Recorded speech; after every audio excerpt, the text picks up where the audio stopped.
One. What up, folks? Once again, it is indeed your boy Tim, the handsome liberal. Appreciate you folks being with me this Friday evening. You could be anywhere you want to be, and it's always a pleasure having you here with me. We got several topics. I was not on yesterday, and man, during the Trump administration, just simply being away from being away from the audience, not focusing on the media for one day, a whole lot of shit can happen. Today is no exception. A lot has happened since we last talked a little bit over 24 hours ago or 48 hours ago, whatever the hell it is. But under the Trump administration, every day you're literally drowning in content coming from that administration. Now, many of you are aware that J.D. Vance went to Greenland today. And what the Greenlanders, you've been hearing from the right how so many folks in Greenland are open to the notion of becoming part of the U.S. That ain't true. I'm going to tell you right off the bat, that is absolutely not true. The folks in Greenland are not interested in becoming part of the United States. We can come up with a million reasons why, but if I had to give my humble opinion, it's probably because they see what's going on with Canada, Panama, and Gaza. So, and not to mention the whole illegal immigrant, migrant craze. You got legal migrants coming from everywhere from the UK, coming from Canada, coming from France, coming from Germany, all getting caught up for even the most mundane issues, and all of a sudden they're being held in confinement for a week or 2 weeks. So I don't think Greenland wants to be part of the United States. Not under the Trump administration. If I'm wrong, I'd be surely would come on here and eat crow, but I absolutely do not see Greenland interested in joining America while President Trump is. I don't think they would have wanted to do it anyway, even under Obama or Biden, but certainly not under Trump because of the way he's bullying other countries that they see, in addition to Denmark itself. So what I want to ask you guys right off the bat in regards to that whole Greenland thing, now, understand we have several territories. We're talking about Puerto Rico. We're talking about U.S. Virgin Islands. We're talking about Guam. We're talking about American Samoa. Real talk. Appreciate opening it up like that. Thank you. Real talk. We're talking about several territories that the United States has. Guam, Puerto Rico, U.S. Virgin Islands, America Samoa. I think there's 7. If someone were to try to take one of our territories by force, America would not only defend that territory, but they also, as a NATO member state, could invoke Article 5. Article 5 works like the Three Musketeers, one for all and all for one. Now, that could happen. And all of the NATO member nations will be obligated to help the United States. We invoked Article 5 right after September 11th. And a lot of countries helped us in our pursuit to get rid of Al-Qaeda and bin Laden, both in Iraq and in Afghanistan. Well, here's the issue. Denmark has Greenland as a territory. Denmark is over Greenland just like we are over Puerto Rico, we are over Guam, we are over America Samoa, we are over the U.S. Virgin Islands. If the U.S. attempts to take Greenland by force, they legally have the right to invoke Article 5 because they are a NATO member nation under attack. The problem is, so is the U.S. The U.S. is also a NATO member nation. So I don't know how that would work. We'll certainly talk about it, but NATO was created as like a band of brothers so that other outsiders could not fuck with us, essentially. The NATO member nations were essentially created like a band of brothers to protect each other. You never expected 2 of the members to be fighting against each other. So if Trump and Vance and the administration in the United States, because it really counts as all of us doing it, if we decide to take Greenland, Denmark has the right as a NATO member nation to call in for help because they're under attack. I don't know how that would work. That literally turns into the U.S. against NATO.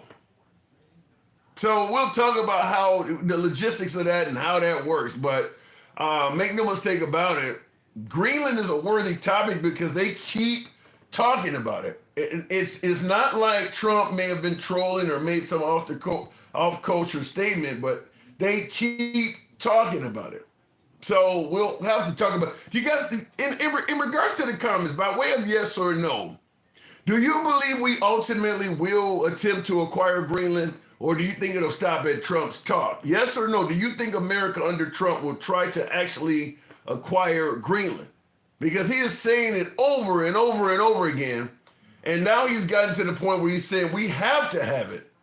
We have to have it. So I see in the comments, Jonesy said 100% they will. Wow. That's scary, folks. That's scary. That's scary. 100%, huh? Damn.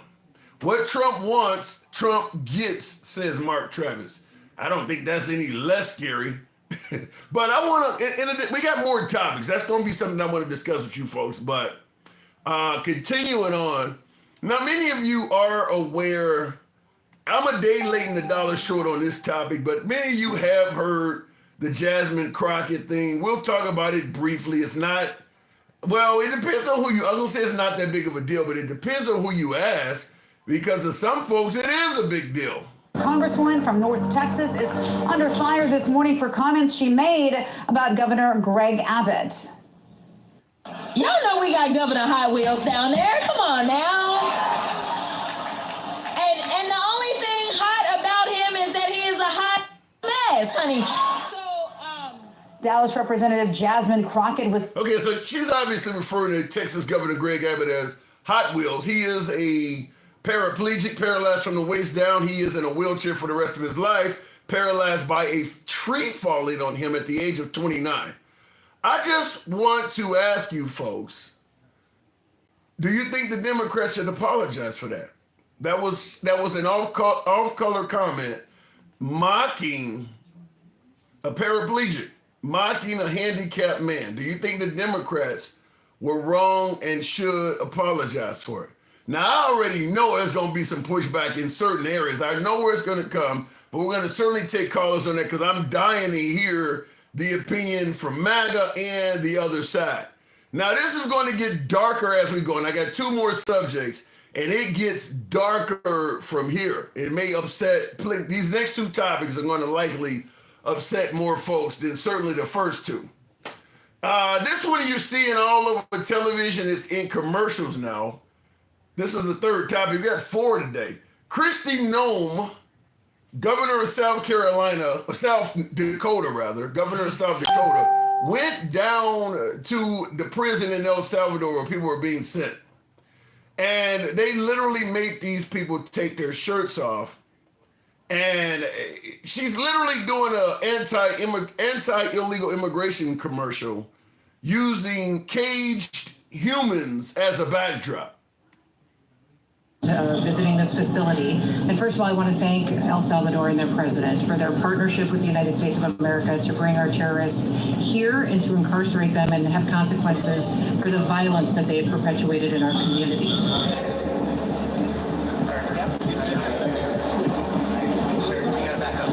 Now you can see right now,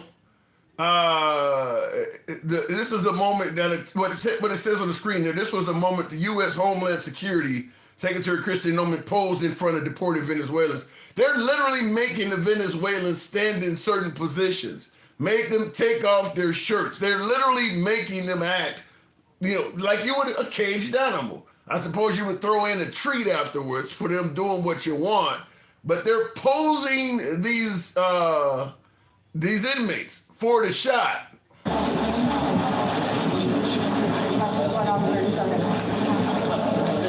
And they're obviously checking the ones with the right tattoos, make sure the ones with the tattoos are up front. Now notice here, they got on shirts. Notice here, they actually are wearing shirts. So why are they in the cage all with no shirts on? It's staged, folks. You can only imagine how cold it would be putting everybody in a cage with no shirt. I mean, listen, penal facilities aren't exactly very warm to begin with, but to make people take their shirts off.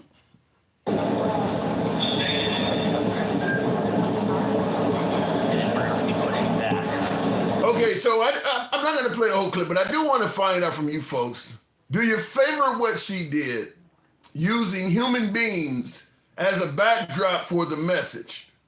Literally like caged animals, for lack of a better term. I said it was going to get darker. This one is probably going to upset, if anything, more of my minority audience than anybody else. Trump is considering reparations for those that were incarcerated for their actions on January 6th. I'm just going to tell you flat out. If you're, let's say, part of the black community in particular, you've heard people asking for reparations your entire life. You've heard the term reparations thrown around your entire life. Well, Trump wants to let the January 6th hostages, for lack of a better term, skip the line and get reparations. That's what it sounds like here. I want you to hear how he answered the question when he was asked about it. Took care of them. I said I was going to, and I did. Is there any talk of, because they lost opportunity, they lost income, any kind of compensation fund? Well, there's talk about that. We have a lot of people talk about it. A lot of the people that are in government now talk about it because a lot of the people in government really like that group of people. They were patriots as far as I was concerned. I talk about them a lot. They were treated very unfairly. I took care of them. I said. So what do you think? Do you think, as they talk, because keep in mind, if you were arrested for your activities on January 6th, you did likely lose your job. You may have lost all sources of income. You were incarcerated, so maybe you had to spend a fortune to hire a counsel, hire lawyers. You may have lost your wife, your kids, your girlfriend, your whole status. So they did lose a lot. So once they were released, some of them served a year, 2, 3 years in prison. When they were released, they had to start all over. So what I want to ask you folks is, reparations, what say you? So those are the topics we're going to be talking about tonight. As you know, we don't block, ban, or censor anyone for their commentary. We have always been MAGA friendly. We always will be MAGA friendly. Nevertheless, liberals are welcome on the program as well. We go left to Bernie Sanders to having a dinner with Q. So that's how the program is read. So looking at the comments, if anyone violated the law, it's on them, says Michael. Well, I think Trump and many on the right do not believe what happened on January 6th was a violation of the law. They believe it was a peaceful protest, and the Democratic Party simply invoked on a witch hunt trying to incarcerate and punish people that did not deserve it. So Trump has a different opinion than you may believe. So going straight to the box, we'll start it out with D Nice, taking out you suckers. Is that a song? Good evening, D Nice. Hello, how you doing, sir? I'm doing good. Now, do you favor reparations for the inmates from January 6th or the arrestees? Well, we got to look at it like this. The last administration, they talked about reparations, and they said they will do a study on it. And it would cost millions of dollars to do a study on it. Yeah, but that's you're doing a study on something that happened, well over 100 years ago, okay. And you're talking about thousands of people. It's going to be a big study. Wait a minute, let me finish. Sure. Well, you got like the state of California. Now, did the state of California have slavery? No. Okay, so they had a study that cost, I think it was like $20-some million. That they were going to give about reparations to people who were never slaves in that state, and they were against slavery in that state and never had slaves in that state during the time. Now, I'm not saying that. What were the states going to do that did have slavery? You mentioned in California. We know there were several states that did have slavery. What were they going to do? Okay, well, again, you go back to the last administration. The studies that they said that they were going to do to see who gets reparations, it costs millions of dollars. What did they do? Did they ever come up with a plan to give reparations to those who were descendants of slaves, or their ancestors were slaves? Was a study ever carried out? Well, no. That's what I'm saying is that they did this study and they say it would cost millions of dollars. Say, we got to put millions of dollars in the study, but reparations was not ever handed out. But you're saying they had to do a study to determine who received reparations, but you're also saying the study was never conducted. Well, no, what I'm saying is that there was no final outcome of this alleged study. How do you know So if they did a study, the Biden administration and the people in the representatives of each state that did have slavery, most of them southern states, there was no final analysis or final outcome of their study. So there was no reparations. Now we can go back to World War II. Okay. When the atomic bomb was dropped on Japan. Right. They received reparations. The Japanese did receive. Right. The descendants of them did receive it. Yes. So, The descendants of those, yes. But again, if you go back to these states that say they're going to do studies on it for the descendants of slavery and the ancestors that were slaves, there was no outcome to it. There was no finalization to say, okay. I have not heard this because, and I'm not saying what you're saying is not correct. I just haven't heard it. And it's proof in the pudding. Do you know of anyone who has received reparations? I haven't heard anybody say this study was actually conducted. No, that's the thing. It's the same thing that California did. I'm trying to think all the other states that were going to do the studies. The main one was California. California Was any of the actual slave states themselves part of this study? Did any of them participate at all? Well, you had the Democrat Party that were saying that they were going to conduct studies. I get it, but what was the Republican Party doing? They know slavery took place as well. I mean, what? Because we're talking about states. We're talking about states that had nothing to do with slavery. I'm hearing what you're saying, but I'm asking, what were the states that did have something to do with slavery doing? Okay, well, who was the party of slavery? That ain't answering the question we're talking about now, though. Yes, it is. You're going to have Democrats that are saying that they're going to do studies of it, but who was the party of slavery? You're telling me over 100 years, everybody that was in favor of slavery was a Democrat. No Republican for over 100 plus years was involved in this. Okay, who was the first, what party was the first black person a representative of? The Republican Party. Exactly. So I don't get your point. What are you saying that? It sounds like you're saying that since the Democratic Party was the party of slavery, the Republican Party should do nothing? I'm not saying they shouldn't do Then what were they doing? But what I'm saying is that the Democrat, you take it like this, sir. If the Democrat Party was the party that was in favor of slavery, so 100 some years ago, now you have it today. The Democrat Party says that they're going to do studies on it. How are you going to do studies on their the party of slavery was the Democrat Party. So how are they going to atone or come up with a plan for reparations? Yes, should Republicans step in? Yes, but you know what?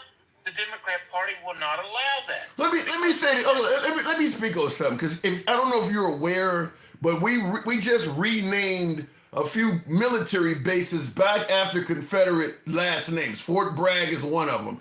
You're telling me the Democratic Party was a party of slavery. That's an absolute truth. But the Democratic Party was also the Confederate Party. And they were the Confederate South. You notice how the Republicans are defending the Confederates? They weren't the party of that either. But yet they're all over the place defending statues and stuff like that. But when I ask you what were they doing about slavery, well, that was the Democratic's job. They're picking and choosing when they want to get involved.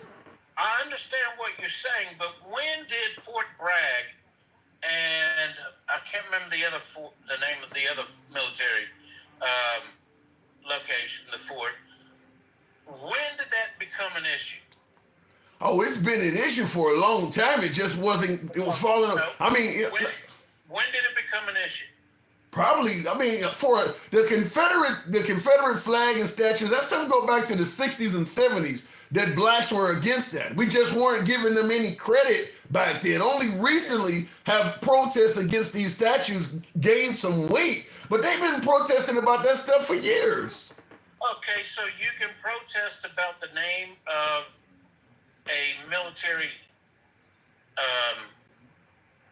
location or the name of a military site. We'll say Fort Bragg. Okay. Okay. So what does that have to do with reparations? When we started talking about reparations, you mentioned California, and I'm asking you, what did the actual slave states do? You said, well, it's the Democratic Party. It was the party of slavery. What I'm saying is the Republican Party has gotten involved in this stuff as well. They just are on the side of the Confederates. They've got it, so why can't they get involved in the study, is what I'm asking you. That's what I'm saying. So if a Republican or conservative would get involved in the study of reparations, would the majority within each certain state or cities in a certain state, would they allow a conservative to come and get involved in the study? Because if they get involved in the study, it will show that the Democrat Party was the party that fought for slavery. I think everybody knows that already, though. I think everybody. Okay, so when you're talking about reparations, Hold on, I'll let you continue, but let me answer that question you asked. Would the Democratic Party let the Republicans get involved that they wanted to look into reparations for slavery? That's a good question. My answer is an emphatic yes, because usually what the Republican Party is saying is, that happened a long time ago, we ain't giving nobody shit. So if they actually, I don't care if it was a few pennies or hundreds of thousands of dollars, that is still an incredible upgrade based on what the Republican Party generally says. So my answer is, yeah, they would allow that in a heartbeat. sir, you got to look at it this way. If they would allow conservative voices in it, you know what the conservative voices are going to do? What? They're going to point out the Democrat Party And the voice. okay. Voice and the vocal and the defending slavery. So they don't want a conservative voice in it. That is incredibly untrue. I don't think the black community, anybody with an ounce of anybody with an ounce of a brain or even a little bit of historic knowledge know that the Democratic Party back in that era were the party of slavery. So if the Republicans start talking about reparations and they want to point out that the Democrats were the party of slavery back then, they're using that now. They're saying it anyway.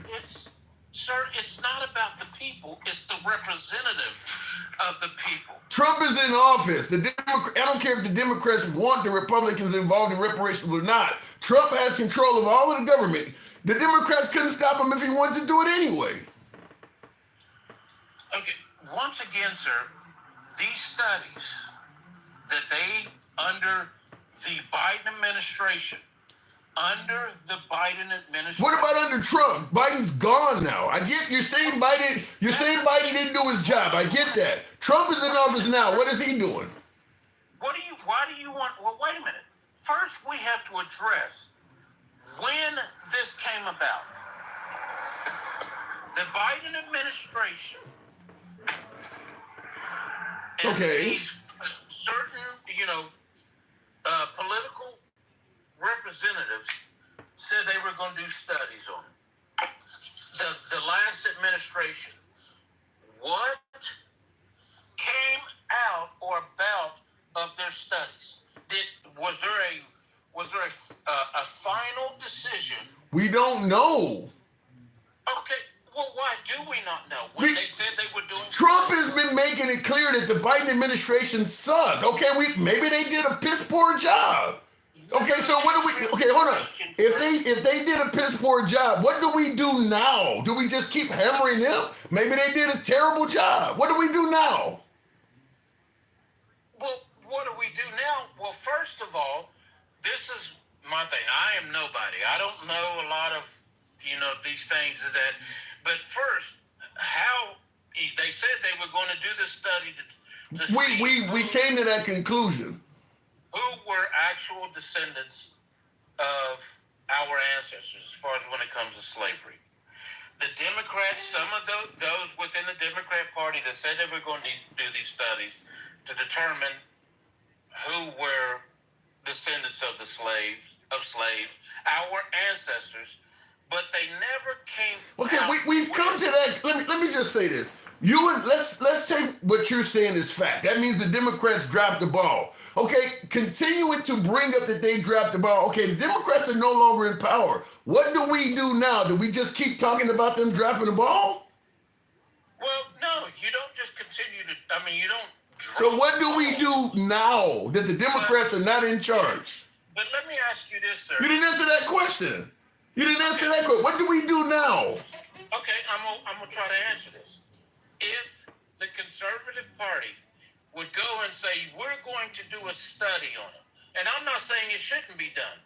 Yes, for 400 years, over 400 years, our people, and slavery's been in existence since the beginning of time, but we'll just go back to the 1800s, 200 and some years ago, and which, in fact, slavery still exists across the world. But again, we'll go back and we'll say 200 years. So now you got the Conservative or Republican Party that controls all. Do you not think that the Democrats would fight tooth and nail to prevent them from doing a study? And because you know what it would make the Democrats look like? I'm listening. It would make them, and it would show the truth of the racism of the Democratic Okay, all right. Party. Let's go. Let's say all of that is true. The Democrats would fight tooth and nail so that the racism and the negative parts of the Democratic Party would not show up. Okay, so what's stopping the Republicans from doing it? They should want all of that. What's stopping? Surely you're not trying to get me to believe that the Democrats are choosing not to do something because they're worried about how the Democrats will respond. Sir, they didn't do it the last administration. What makes you think they're going to try to fight it? Why is the Republican Party not doing this? If the Democrats drop the ball, why is the Republican Party not doing it? Let's take it like this, sir. The Democrat Party is throwing everything kitchen sink and beyond on the current president, Donald Trump. Donald Trump is trying to establish what he wants for America. But he faces obstacles every day, such as immigration of gang members. So if Donald Trump, wait a minute, let me finish. If Donald Trump says, all right, you know what? This is what we're going to do for Black America, on top of what he wants to do for Black America. We're going to go and research and see why the slaves, the ancestors of blacks today, did not receive 40 acres and a mule. So you take the Democrat Party, some, I'm not saying all, some come in and say, whoa, wait a minute. You can't put that face on us. because we don't want to look like we were the party of slavery. And he would care about that?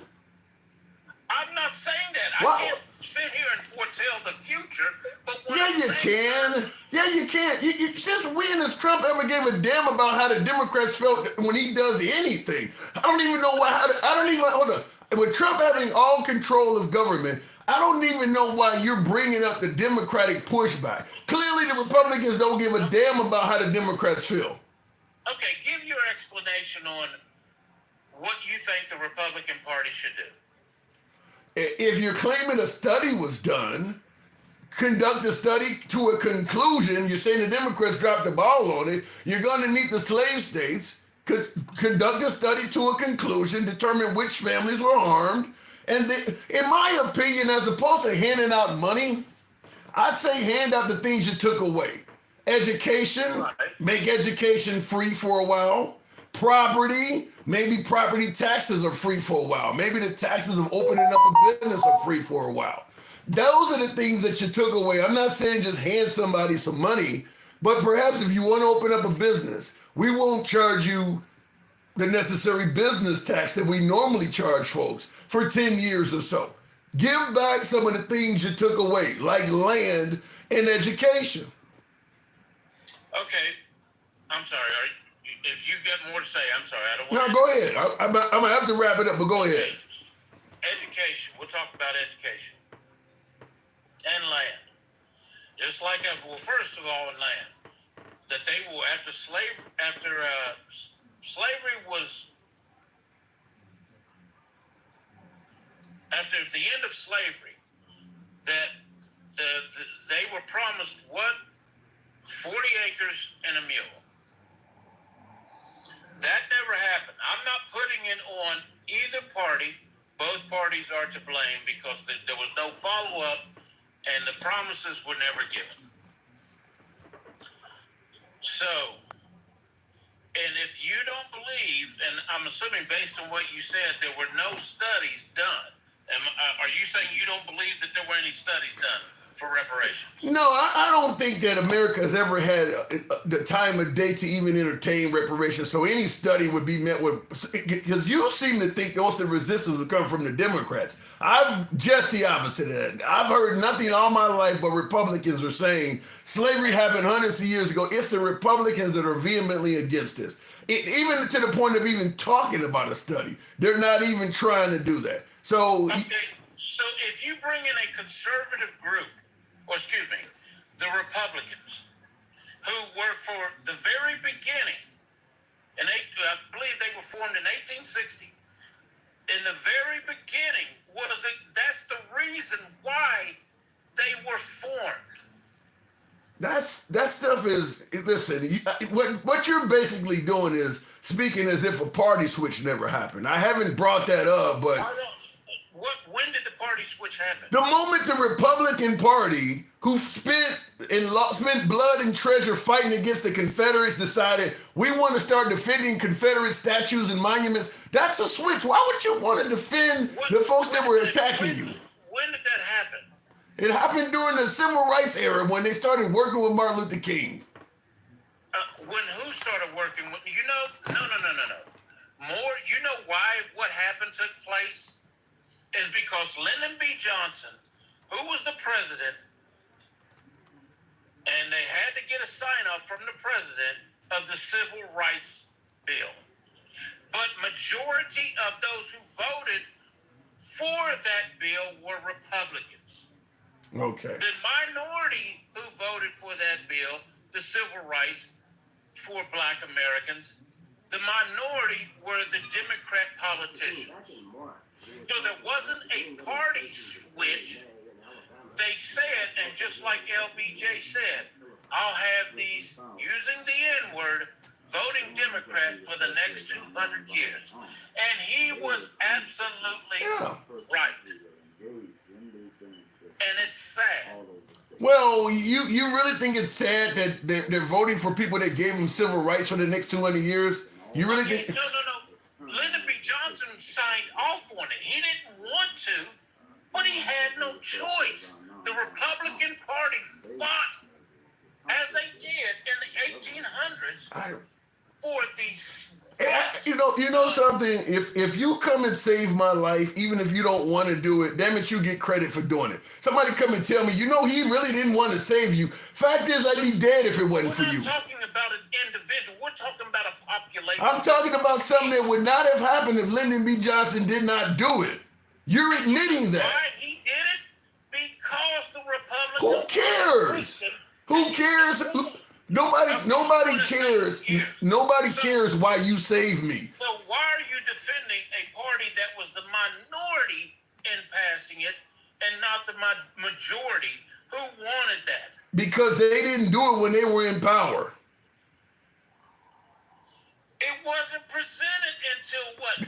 Somebody got to present to you that humans need civil rights. How long have they been fighting? How long has the Republican Party been fighting? You gotta be. You just told me nobody had presented to you that these folks needed civil rights, so you wasn't gonna do nothing until it got presented to you. No. I never said that. That's what you just said. That's what you just said. Has been fighting for the rights, the equal rights for blacks in the United States. Wait, say that again. What party has been fighting majority for equal rights for blacks in the United States? Since when? What year? Go back to the 1800s. Well, after the party switch happened, it's been Democrats. When did the party switch I happen? just told you. No, you said the statute. I told you the party switch happened during the civil rights era. All that Lyndon B. Johnson stuff you're talking about. Not, sir. Okay. You said I'm telling you now. I'm telling you right now. That's when it happened. and that is still not true. Okay. You disagree. They only went and voted Democrat because Lyndon B. Johnson was the president who signed off on a bill, civil rights bill, that majority was voted for by Republicans. Why didn't the Republicans do it? And then there were people that had told Lyndon B. Johnson, you have to pass this. So then he goes and says, I will have these N-words voting Democrat. He knew it. He knew that if I sign this bill, I'm going to get that party. I'm just going to tell you, I'm hearing you. I'm hearing everything you're saying, and you're trying to convince me somehow that I'm not trying to convince you. you're trying. What you're saying, what you are saying, is the guy gave African American civil rights.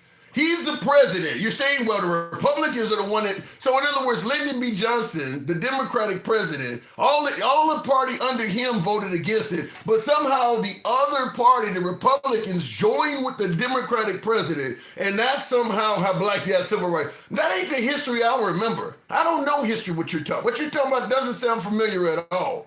That's like Obama being. It's almost like you're saying. What you're saying is Obama. It would be like Obama giving gay same-sex marriage rights, but all of the people that agree with him were Republicans. That don't make no sense. It was not majority Republicans that agreed on same-sex marriage. Well, what you're saying in regards to civil rights, you're telling me a Democratic president signed into law, and all Republicans under him were the ones that were part of it. I didn't say all. I said majority of Republicans voted for the civil rights bill. Well, at the end of the majority was the Democrats that voted for civil rights because they saw us less. Who was the head of the administration when they got civil rights? Which party was the head of the administration that gave them civil rights? Let me ask you this. You didn't answer that. I'm getting ready to. When a bill comes in, where does it go first? What do you mean when a bill comes in? Congress. It's a bill. Congress. Presented. Okay. And then it goes where? Senate.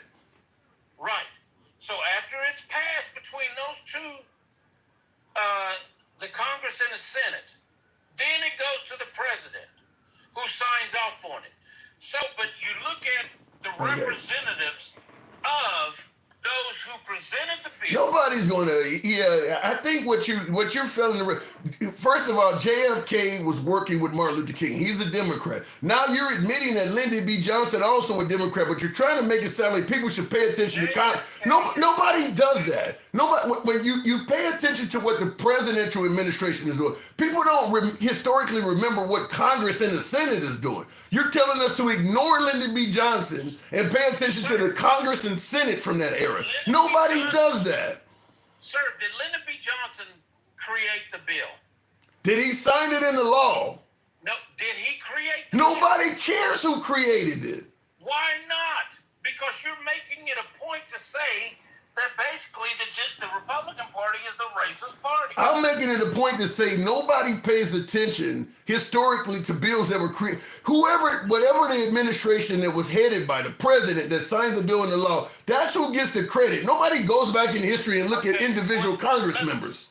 Let me ask you this. Are you okay with Lyndon B. Johnson saying, I will have these using the N-word voting Democrat the next 200 years? Not only am I okay with him saying it, I agree with him. If I don't have civil rights and you give it to me, yeah, I got to move it on, though, man. I do got to move it on. Agree with, do you not know that Lyndon B. Johnson was one of the most racist presidents in the United States? And he signed me, and he gave me civil rights.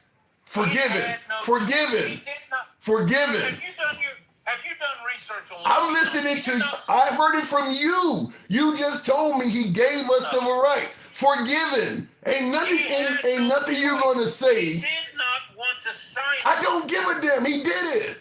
Okay, all righty. So you're still stuck on the Democrat plantation as being the party for black people. I got to go. Yes, I am. Appreciate you coming on. All right, good talk. I gave him plenty of time. It was a spirited debate. I know a lot of folks, you're giving them time. Anyway, tap the screen. Listen, I do want to play something. We weren't going to go down that avenue, but I don't think every African American is wrong on how they feel about what happened. And the African American community overwhelmingly disagrees with my last caller, but he has his opinion. You know, in my viewpoint on it is this, like I told him. If I'm in a foxhole and you come and save me, I don't give a damn if you wanted to do it or not. I don't give a damn if you say that it's going to have me owing you favors for 200 years. I don't give a damn if you call me the N-word.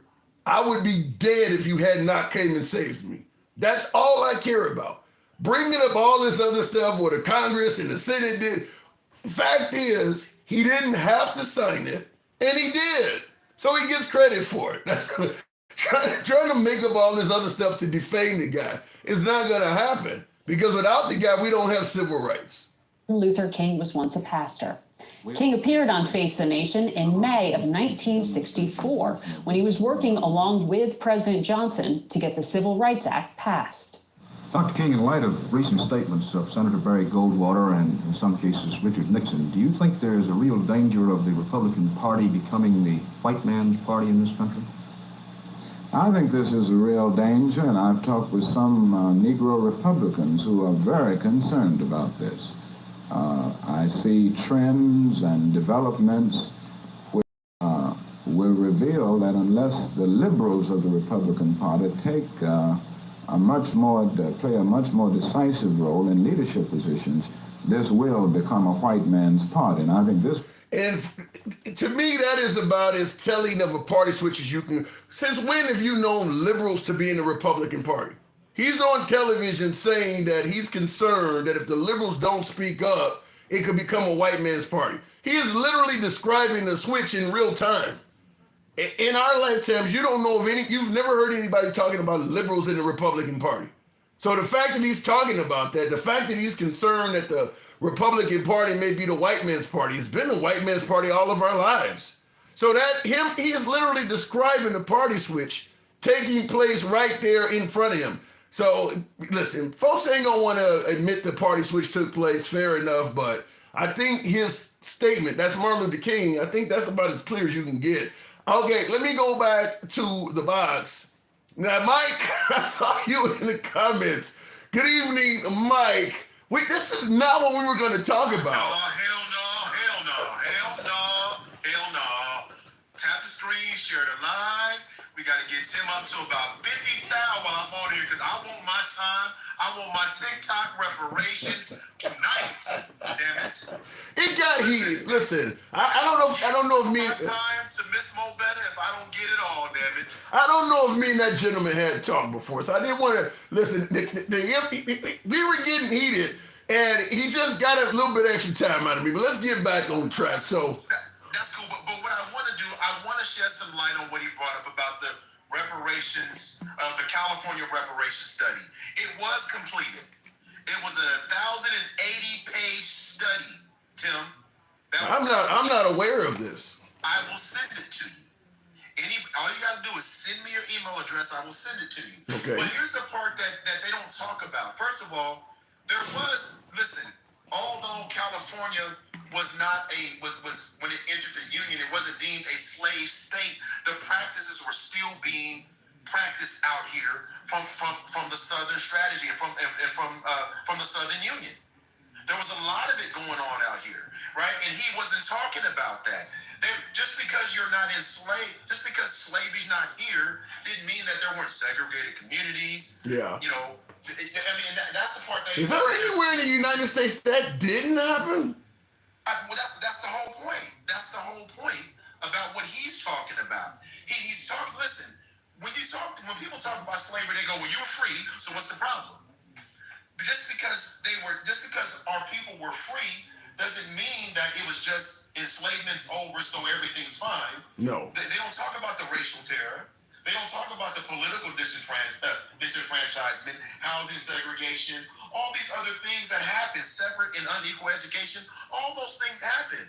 Yeah. They continue to happen. So when you talk about reparations, it's not just about the time that slavery was active. It's all the things that happened after that go along with that. So I'll leave it there because he didn't know what he was talking about, and he's trying to make the story because you asked a question about the J6ers, and do they deserve reparations? Let's get into that. And that's the whole topic of the show, is that Trump is talking about giving the J6 hostages, as he calls it, reparations. That was what we were talking about. He went over to. I was not trying to have this, have an American, an African American civics class, but he took reparations into the black community. It was never supposed to be about that. Right. And so we talk about the J6ers. Hell no, they don't deserve reparations, and we know they don't deserve reparations. And the thought that anybody thinks they deserve something for their quote unquote troubles, it tells you the foundation of this movement is rooted in racism. Like literally, Tim, they went to prison for doing the wrong thing. Yeah. And somehow they're supposed to get rewarded for doing what again? Well, according to Trump, they went to prison for trying to protect this country and being patriots. Okay, but that's the bullshit. So let's not even trust that, right? Yeah. And listen, you know and I know that that's not what happened. So it's all bullshit, right? Full stop. And we have to stop making it a thing. It's not a thing. They shouldn't get anything. And then the funny part is, I thought just a suggestion is wasteful spending. Just a suggestion on face value is wasteful spending. Like, what are we truly talking about here? Well, I mean, Trump believes in loyalty. You look out for him, he'll look out for you. His goal is to look out for his people. Those folks put their lives on the line, put their careers, everything, their financial well-being, all of that on the line for him on January 6th. And he probably feels like he owes them. Well, reparations would mean that they were disenfranchised somehow. That they're getting something, right? They're getting something because somehow that they were treated differently, or not differently. Differently is actually not even strong enough. Well, he believes they went to jail and they should not have went to jail. That's what he believes. He believes they were wrongfully locked up. And I see you in Real Talk, you said, "Sir, get the spin machine." Yeah, he believes that they were wrongfully locked up. Right. Well, and we know that's not true. We know that, here's the thing that we do know. We do know that conviction rates in this country for people that were wrongfully imprisoned, we know that the majority of those people are not white folks that were part of an insurrection. And just the numbers, period, don't support anything along those lines but he also said he wanted to give them reparations for being discriminated against when it came to HBCU schools. So we all know it's all bullshit, Tim. Wait, he's saying the January 6 folks were discriminated against for is that who did he really say that? No, these are two separate things. These are two separate things that he said. He's also said that he was looking for reparations for white people that were discriminated against at historically black colleges. You didn't hear that? No, he said that too. It almost sounds like that's some stuff that somebody who was deliberately trying to piss off the black community would say something like that. He's trying to take the wealth and give it back to them and strip our communities and our existence out of the books and out of any sense of generational wealth or financial freedom or just all of that stuff. I mean, listen, I'm not surprised. The fact that D Nice, and that's not the original D Nice, by the way. No, it's not. It's right? not. Right, no, that ain't D Nice. That's what I thought. When he started talking like that, no, that ain't D Nice. They don't call you D Nice. That's not that D Nice. No. So at the end of the day, Tim, we know what it is. We know where they're going with this stuff. We know what their end goal is, and they're not hiding it anymore. And it's been clear in the executive orders. It's been clear in their rhetoric. It's about white Christian nationalism and white supremacy, and you just can't deny it anymore. You can't even put your MAGA hat on and MAGA explain that away right now.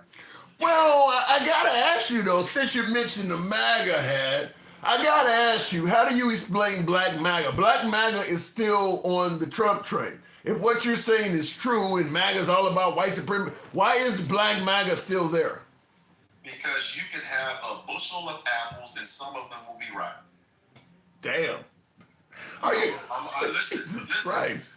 Listen, black men, first of all, we're talking about primarily black men and Hispanic men, and they're homophobic. That's why they threw all the transgender homophobia in their face and they took a hook, line, and sinker. But Steve Bannon said that back in 2017. You know something though? I don't know if Hispanics are there still. Black MAGA's still there, but I haven't seen any Hispanics online still promoting Trump. It's Black MAGA still there, but the Hispanics, I think they pretty much gone.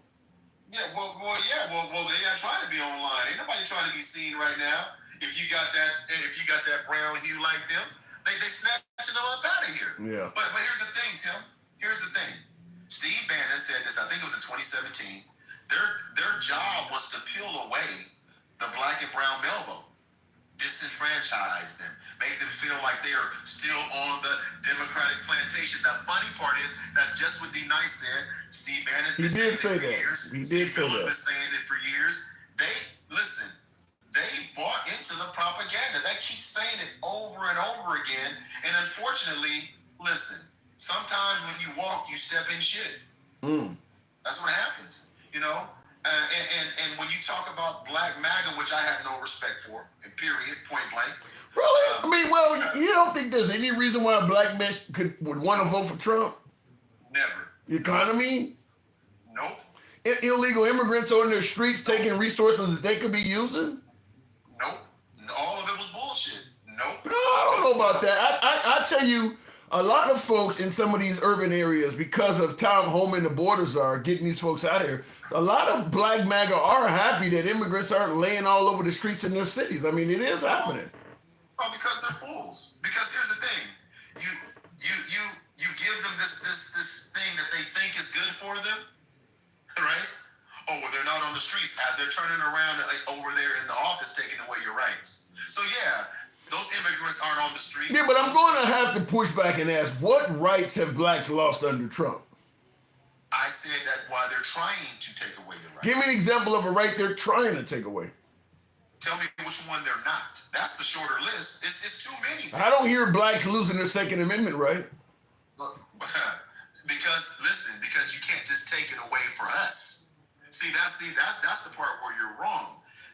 Because the Second Amendment isn't for us. The last time there was a change to any pew laws in this country of significance was back in California when the Black Panthers were here. When they were showing up at the Capitol with assault pew-pews, they changed the laws. Did they or did they not? That happened, but that's been obviously a long time ago. And since then, what is the largest demographics of defending the Second Amendment? It's usually white people defend the Second Amendment. You're damn right. But that's because oftentimes it's black people that want to take the Second Amendment away in cities where there's a lot of shootings. The white people are the ones like, we ain't shooting nobody. Why would we lose our gun rights? But it's not taking it away. People have been talking about making amendments to 2A for different reasons, assault pew-pews and things of that nature. Yeah, but the notion is any that's why we have shall not be infringed. Any gun law, no matter what it is, no matter how small it is a stepping stone towards total gun eradication. That's the belief. That's the belief. But again, that's what they're selling. But let's get back to what you asked me. All these executive orders that he is trying to, or that he's implemented, and I got a list of them, I can't find any that do not infringe on marginalized people or communities. I can't. Give me three that you believe that three executive orders from Trump that are infringing on marginalized people. You're talking about minorities, I'm assuming. Yeah. Give me three. Give me three. Dismantling Board of Education. Rolling back the Civil Rights Acts from 1968 or whatever.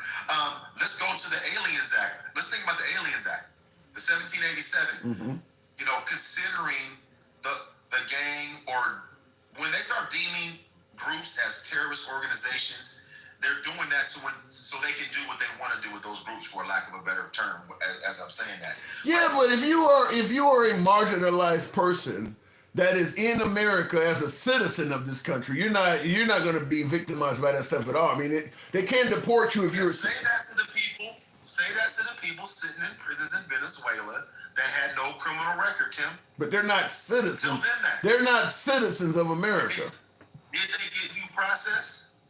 No, but the Constitution and the laws. No, they didn't get due process. They didn't get due process, and there are people in that prison that don't belong there. But I don't think any of them are a citizen of the U.S. Were their rights violated? Yeah. Okay, so here's what I'm saying, and I know you know this, and I get it. I get it. Everything they're doing, you can call it what you want to call it, right?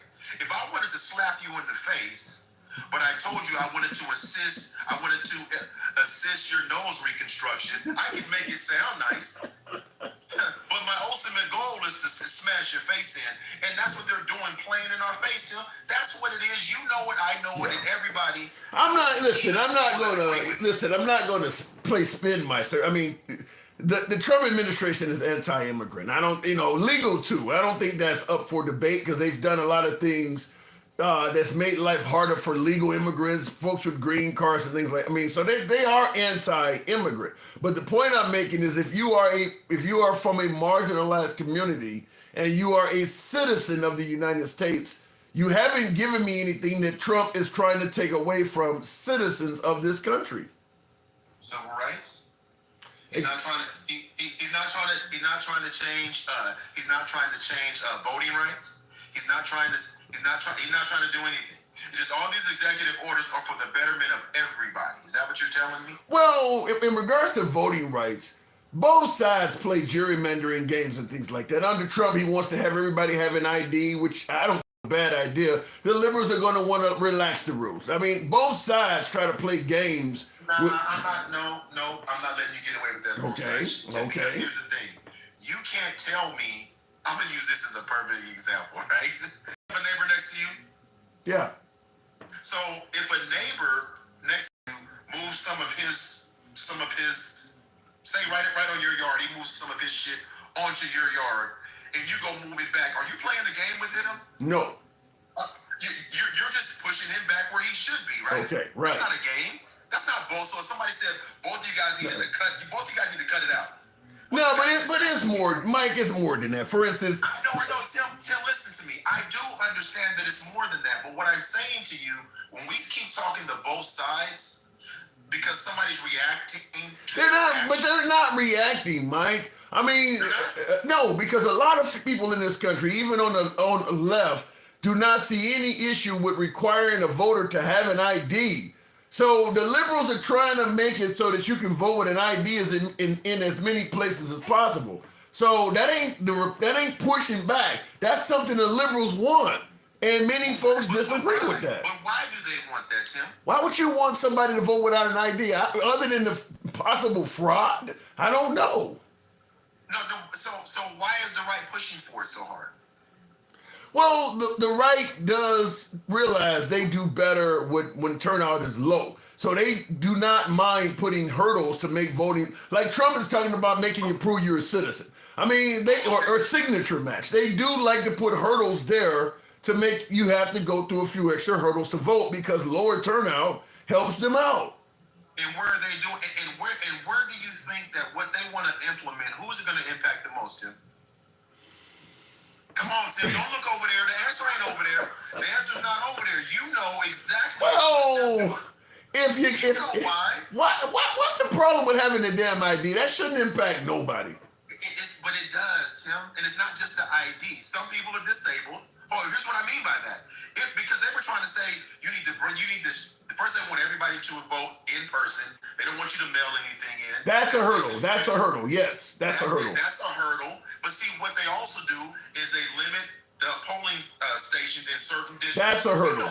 That's a hurdle. Yeah, that's a hurdle. So listen, when we talk about the rules, we have to understand why people are trying to make these rules. And it's historically, it's to disenfranchise marginalized communities, Tim. Period. We're not even listen, I know you got your other platforms, I get it.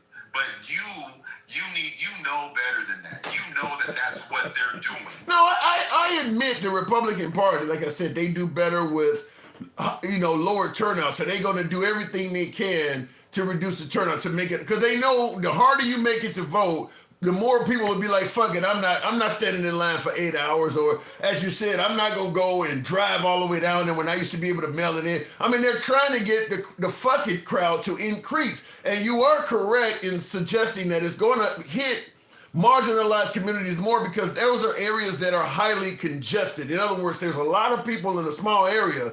So if you put those hurdles in place for them, the lines are gonna be longer. I mean, so yeah, I get what you're saying. I'm not disagreeing with it. But so how does the left respond to that? What is their response? They're trying to prevent them from doing it. Are they playing a game? Are both sides doing it when they're saying, no, we're not going to have that? How they outlawed bringing somebody water in line. You can't. I mean, all these things to disenfranchise voters. What am I supposed to do? I don't think opening up to rules where a person can vote without an ID is the solution. Well, I don't. Again, if you're a registered voter, if I'm registered already, like I get my ballot in the mail, what else should I have to do? When you show up to vote, handing somebody a driver's license or a state ID, is that really that hard? Have we ever seen, if it was a problem, I would agree with you, but have we seen widespread fraud in U.S. elections? When's the last time we've seen widespread fraud, Tim? It's been a while. I get the claims of widespread fraud are often made up because we know what happened in 2020 when Trump was claiming it. Most of his claims have been proven not to be true. But look, I don't see a problem with ID. If you want to shut the right up, that's an easy one. I mean, if you're a full-grown adult, I don't see any excuse for why you don't have an ID. If you really want to do your civic duty and vote, the elections are 2 years apart. You can't get a state ID or a driver's license. No, I'm not pushing away from the idea. I am pushing away from the source of the idea. Okay. That's my point. Yeah, I get it. The Republican Party do not have good intentions. They're not just trying to make sure the election is free and fair. You're right. They are trying to make it so people step out of the line. They're trying to increase the fuck it, I won't vote numbers. I get that. You know what I got to do, but I do agree with that. That part I agree with. I'll yield the rest of my time to Miss Mo. All right, Mike. Thanks for coming through. All right, bro. Appreciate it. All right, later. All right, tap the screen, folks. Get the likes on up to about 30,000. I want to respond to a couple of super chats that I know I did miss, and I appreciate you folks that are tuning in this Friday. Will G says, I told you before, Tim, the Second Amendment was made for white people to squash slave revolts. That's true, but I'm saying in 2025, that's not what's happening. It was never really meant for people of color, just like the Bill of Rights for a time, white people noticed. That's true. All that's true. The Constitution was never meant for people of color. I'm agreeing with all of that. But people of color fought and died and finally are included in that. So I don't know if saying the Second Amendment is not made for black people in 2025 has the same weight as saying it maybe in 1925. Because I'm packing. Trump with car tariffs will make all car prices skyrocket. Yeah, right now, I think, what is it, on Monday? He's imposed tariffs that if your car is not made in America, there's a 25% tariff on it. He's trying to promote cars to be made here. So yeah, car prices are going to skyrocket. I don't know. Is there any car at all, even the ones that are made here, do they have all 100% American parts, tires, all of that, the processors in them? Because every car has a computer. A car that's 100% made in America, I don't think that exists. I don't know what Trump is even trying to achieve there. We'll see. By the time we get to a place where we're in position to make all cars in America, the entire car, Trump's 4 years will be over with. It takes time to put all that shit in place. I don't know. I don't know what he's trying to achieve, but you said that also means trucks and truck parts will skyrocket too. My company is already cranking out the guidelines of staying out weeks for money. He worked for a trucking company. He's talking about you got to stay out on the road for quite a while. Yeah, I don't see how that's not going to cause a major problem. I'm watching, ABC News Tonight with David Muir, and they were saying that once Trump's tariffs hit, they're expecting the average price of a car to go up between $6,000 and $10,000. That's a lot. Think about it, 25%. So if you buy a car that costs $40,000, 10% of $40,000, that's a lot. 10,000, that's a lot.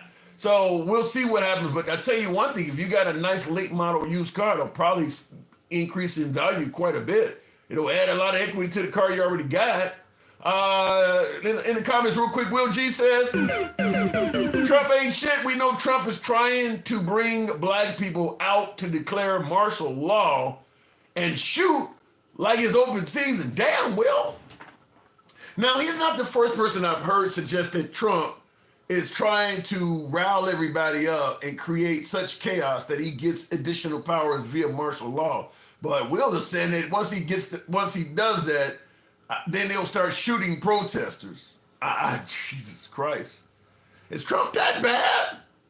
I know the whole incident of walking across the street to hold the Bible upside down, and people were tear gassed, but shoot protesters. Damn. Black MAGA, where the hell are you? I gotta get some more Black MAGA on the program. I told you before, okay, I saw that. I want to make sure I didn't miss anything. I don't think I did before. Moving on with the program. Wow, that's crazy. Cause a ruckus, invoke martial law, and anybody in the streets that violates it, shoot them. I hope that's wrong. I hope that doesn't happen. Maxwell Smart says, black man for Trump. Trump is doing miracle work. Now, Maxwell, you are an African-American that supports Trump, and your belief is that he's doing miracle work. Now, you're not the only person I've heard suggest that Trump is doing a lot of good things for America. My pushback on it is this, and I'm not saying that Trump may or may not be doing good things for America. Elon Musk, with all of the money he's claiming he saved American taxpayers, could turn out to be something great. But I say it on every show, I need to see evidence. I'm not going to, when you say Trump is doing, miracle work for America, most of that is based on you just trusting what you're hearing. As a U.S. citizen, you haven't seen proof that he's doing all of this stuff. I'm not saying he's not, but I'm saying you don't have evidence that he is either. You're going, just like everybody is favoring getting rid of all these gang members in America and sending them down to El Salvador.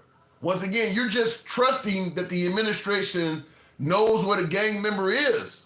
None of these people had any say-so in court. So I'm more on the fence of they might be doing something great, but I need to see proof. And when it comes to the migrants that have been sent to El Salvador, you ain't seen proof of shit. It's just they told you and you believe it. It's the same thing when it comes to Elon Musk. He told you he was saving money and you believe it. I want to get to the part where as a U.S. citizen, I can say all the money you saved is now, I can see where it's doing this or this or this for me. Right now, I'm just hearing about you saving billions of dollars. I still got to go to work in the morning. I still got to pay to put gas in my car. I still got to buy groceries. I'm not hearing how it translates to anything that benefits me. So it's not a miracle. I mean, you ain't, right? I'm not living any better under Trump than I was 3 or 4 months ago under Biden. So where's the fuck the miracle at?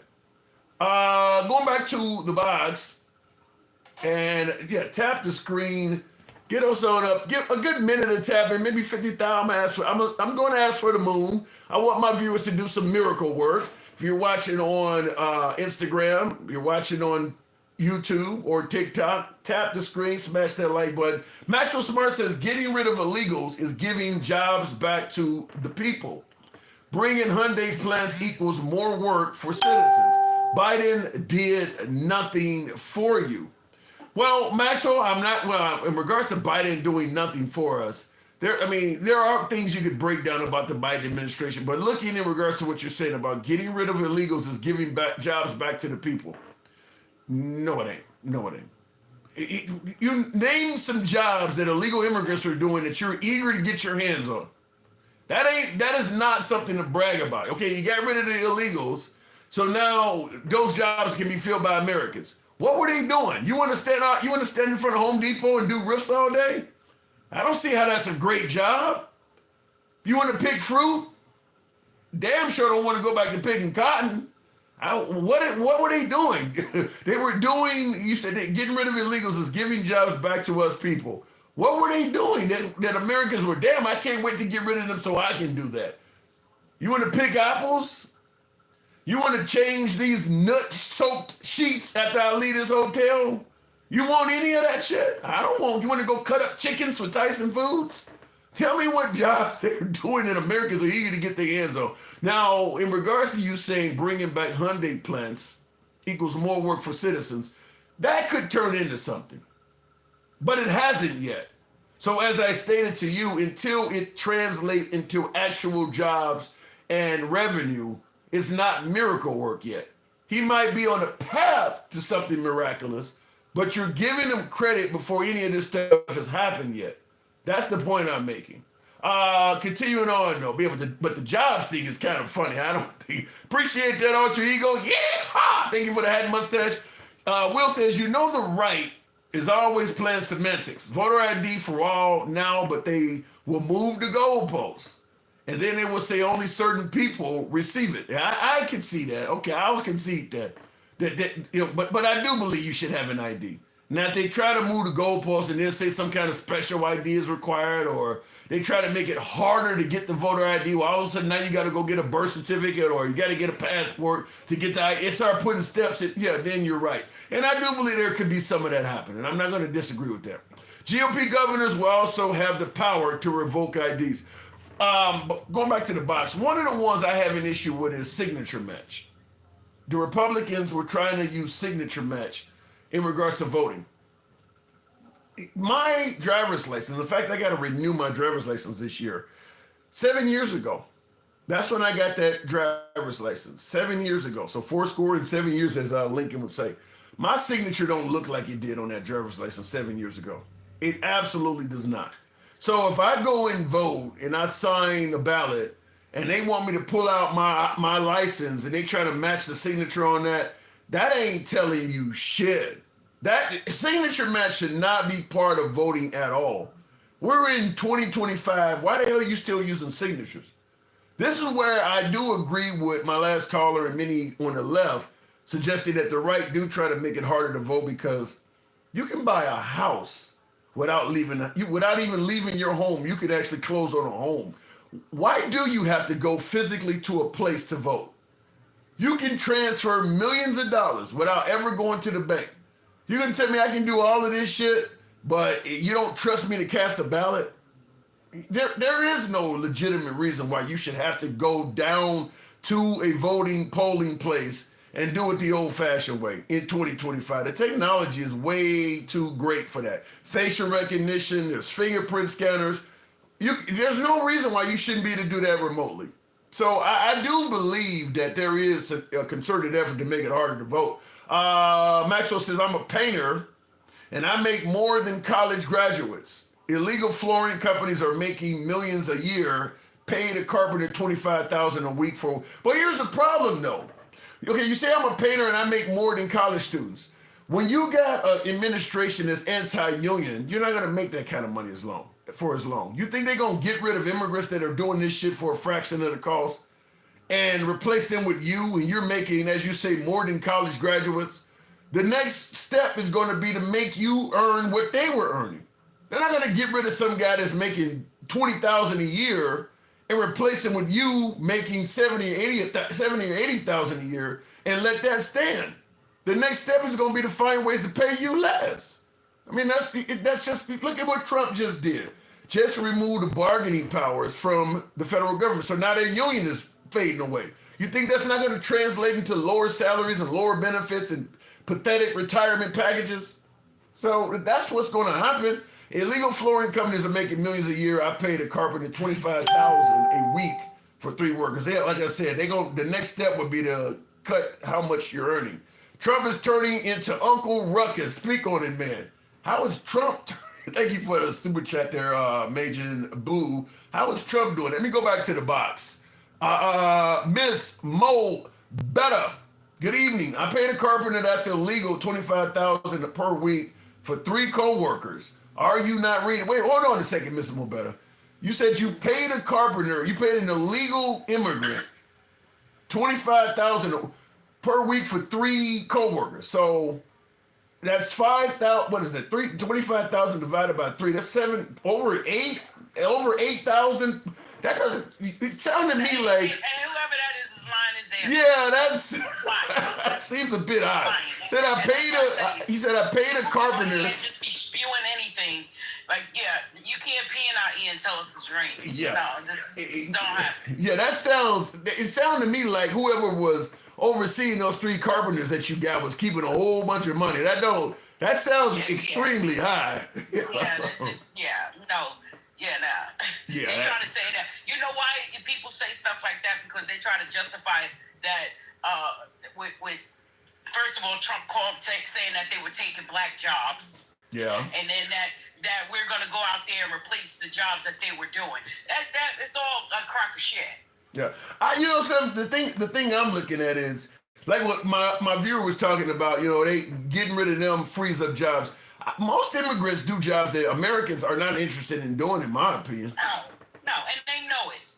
And back to that video you were showing with her down at the jail with those people with their shirts on. It's all for photo ops. To say, oh, see, this is what we did. But doesn't it make them look? Don't it make them look like? Don't it make them look like fucking animals though? Come on, man. And they probably feel like animals in these cages, all stuffed in all these cages and stuff. They probably feel like animals right now. So what's happening is they're turning them into these people that they already said that they were, because it does something to the psyche. Why do you think? Now, we got plenty of Americans in this country, most likely MAGA, they lean to the right, but why are there so many Americans that are okay with this? Because again, they bought into the notion that they were the enemy of this country. Oh, they're here. Oh, my taxes are high and all of that stuff. They thought all of that was happening because the illegals are here. But Trump does that so he can continue to do what he's doing on his side. I'm going to sell them the illusion because he's a Pied Piper. I told you that. He's good. He can blow his whistle and they buy right into his shit. That's what they did. But let's tackle what a lot of folks do believe is that these individuals are not only animals on screen here, but they are the Lincoln Rileys. They're actually going around harming Americans. How do you respond to that? Did they not just arrest a white American judge for essaying a child? Yeah. Did that not just happen? Yeah. Like, listen, that's not to say that none of them were criminals, because you have criminals in all race, creeds, and colors. You know, so but they were inflating every number that came out of their mouth was inflated. Just so they can push their narrative and they can push their point. Because again, you go back and check the statistics, the biggest and the most crime that was happening here that was globally known was committed by white American men. But is Trump not doing the right thing? I mean, if you're here illegally, is there anything wrong about him saying that you need to be gone? I mean, you didn't come here. I get it. No, I understand all of that part, but it ain't what you do, it's how you do things, Tim.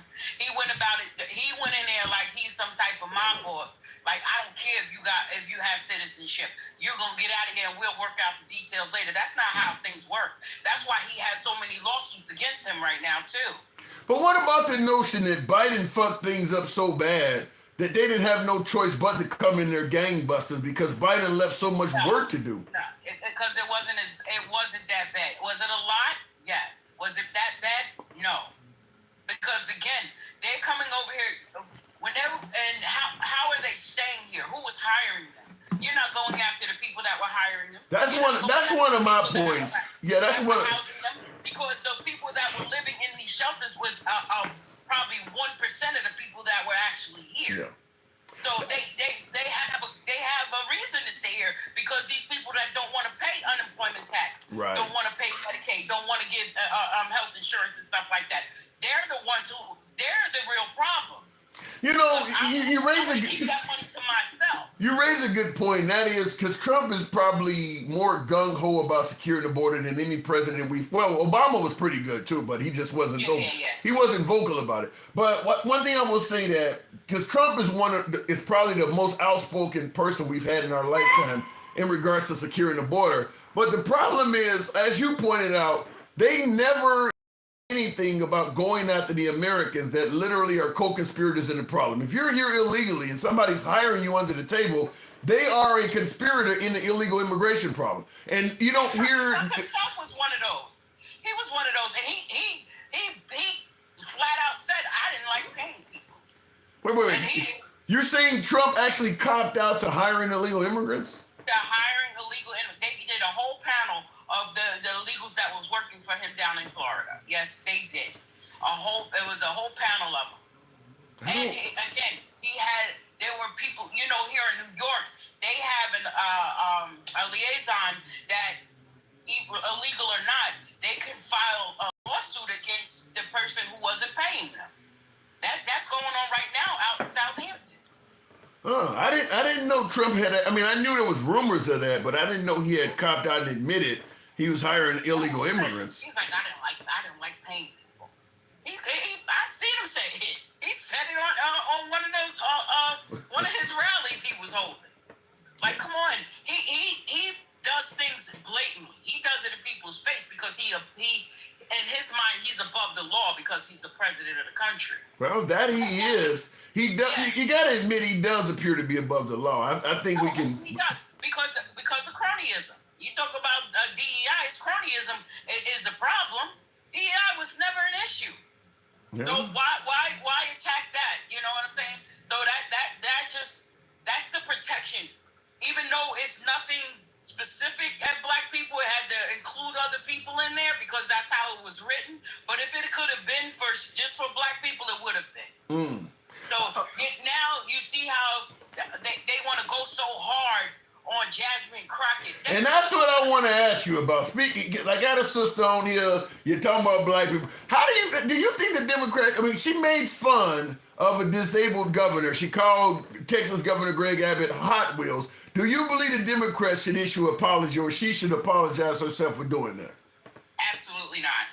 Stand on your word. You said it. But that's not. They just. That might have been the first time they heard somebody in Congress say it, but they said they've been calling him Hot Wheels for years. They've been calling him that for years. You can go look it up. They said that's not the first time somebody has called him that. That's why you say, she's right from Texas. So she knows who he is. They've been calling that man that. But again, what's the difference in her doing it and Trump doing it? Because he did the same exact thing. Not just one time. He did it multiple times with multiple different entities. Well, they're claiming that she also has called them Hot Wheels before too, though. Yeah, they all call him that down there. That's his nickname, apparently. So what happened to when they go low, we go high? I told you when you can't show up to a gunfight with a knife. Ooh. When you mess with certain people, I'm gonna meet you where you at. And they really just don't like her because number one, she's a woman. Number two, she's black. Number three, she's intelligent. Number four, she comes with receipts. When she speaks to these people, she has everything she's talking about right in front of her. Yeah. But so now they want to call her ghetto. But they got Alice the Goon up there, aka the lot lizard Marjorie Taylor Greene, and they don't say shit about her DEI ass. Lot lizard. Oh my God, lot lizard. Ass was a contestant on America's Got Talent with that whatever. She was up there trying to sing her way into shit and it didn't work. Did she really? Yes, they got a whole video of her. She went under a whole different name, Summer something. Really? I'm curious to see that one. Marjorie Taylor, oh my God. You know, the crazy thing is, I will agree with you that it is going to be very difficult to try to hold Jasmine Crockett accountable for her comment when you're ignoring Marjorie Taylor Greene. I mean, because she's done a lot. I mean, running through the halls of Congress with the white balloon. She told the reporter the other day, what country are you from? Go back to your country. Yeah, that was insane. I did see that. Yeah, I saw that too. At all. She has no manners. She only got that position because she knows a lot of shit on Trump. Because, you know, she was mad at that other lady that was, I'm at a blank for names. But anyway, remember, she wanted to be Trump's right-hand man or when he was campaigning and all that stuff, but he chose that other lady.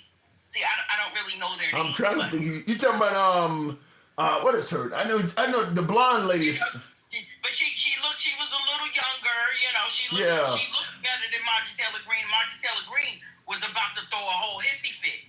She was going at the Republican Party. Then they had to find some way to put it because then you already know when your friend becomes your foe, all your secrets the world to know. So we said we're gonna have to put her in some kind of place to shut this Alice the Goon looking bitch up.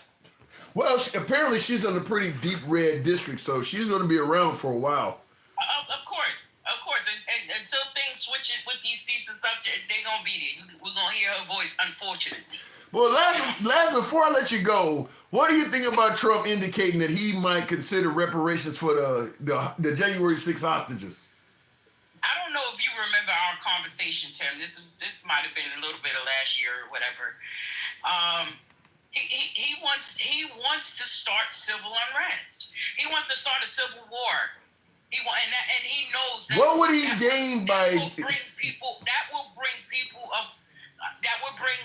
black and indigenous people out because, like you said, they've done studies on reparations for black people or descendants of enslaved people and stuff like that, and it's nowhere in the talks. But now you want to talk about compensating and reparating criminals.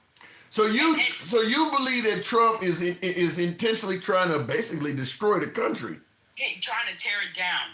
He's trying to tear it down. Like I said, you have to know what people's motives are. And it's tough to know the motives because people, they mask themselves well. They know how to cover things up. And then when you got people in your pocket in high places, it's easy to do. And that's how Trump is running this country right now. So with him giving a complete immunity, you know what I'm saying? You get people out here in these streets protesting and all that stuff. What you think they're going to come out there doing? Number one is they're going to issue the martial law first. You're going to have your ass, every town, every state in here going to have. But the problem is you would, I mean, the commerce, everything. I mean, you shut down the country like that. It's going to hurt everybody if you have martial law. It's going to hurt a lot of people, but you can tell now they don't care. They voted him in. They don't care, apparently, that you're going to suffer right along with everybody else. Because that's what's happening. Everybody is feeling the effects. And that's what I'm saying. Y'all so big on immigration and deporting all these illegals. How much has that saved you in taxes? Nothing. Nothing yet. yet, but he's only been in office for 2 months though, Mr. Mobetta. In the comments, real quick, go ahead. And we're already exhausted. And that's what, flood the zone is what Steve Bennett said. Pablo Naya Shelley said Jasmine's character is racist as fuck. The woman is educated, but the Democrats put her out here as a hood rat. Says I'm insulted. So they just mad because they can't take it when somebody pull a them on them. Ooh. Y'all started this shit. Ooh. Y'all call her ghetto all you want to. She can still continue to provide receipts. Let me tell you something.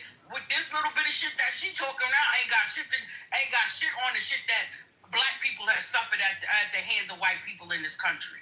So you can scratch and sniff with that one. Find something else to talk about. And don't get me started on Blagger. They need to go. To you, the white man. Thank you for the super chat. I don't know if I'd want to travel internationally right now. I had a family member just took a cruise recently, and I'm like, it was okay. Went to the Bahamas, came back in, but I'm like, I don't know if I want to travel internationally. I mean, our border patrol, immigration officials, customs, they're literally looking for problems. Like they're creating problems out of nothing. I mean, I don't want to be in limbo land. I mean, we've seen what is happening. They are literally making people disappear. There's no pushback. I mean, if a clerical error or some mistake results in you being locked up for a week or two, do you think Trump is going to let the border officials go down for messing up with you? I mean, they pretty much got pardons waiting. Tom Homan, the border czar, can do any damn thing he wants. Trump's going to pardon him if he fucks up. We know that already because he's doing the deed for Trump. If he screws up and commits a crime by incarcerating somebody that shouldn't be, or anything that he does wrong, I think he can be pretty certain that Trump has his back. So I'm kind of cautious about traveling internationally, even as an American. Not to mention, you kind of got to wonder how some of these other nations that you might travel to now are viewing Americans. Now, this is more of a cautionary tale to white people, as opposed. They know my black ass is not down with what Trump is doing. They know the African-American community is probably not responsible for Trump getting reelected. But if you're a white guy, I would suggest you be cautious traveling internationally right now. I would really tell you to travel with a lot of caution because we're really unpopular in a lot more countries than we have ever been under any previous president. Remember they said once Trump got reelected, finally we're no longer being laughed at, we're being respected. That is not true. That is absolutely not true. We're not being respected around the world. And like I said, I would be cautious of traveling to countries that you thought normally were safe. I would be cautious. JC says Trump declared a soft war on Venezuela, and that is how he kicked them out of the USA. So if Venezuela goes too hard to try to get their people back, it can get bad. To me, that would make Trump look even worse. If Venezuela demanded that the nation of El Salvador either prove that the people they have incarcerated has done something to rightfully deserve that, or hand them back over to Venezuela, and Trump got involved, and that would make us look even worse. I mean, to me, Venezuela should absolutely do that.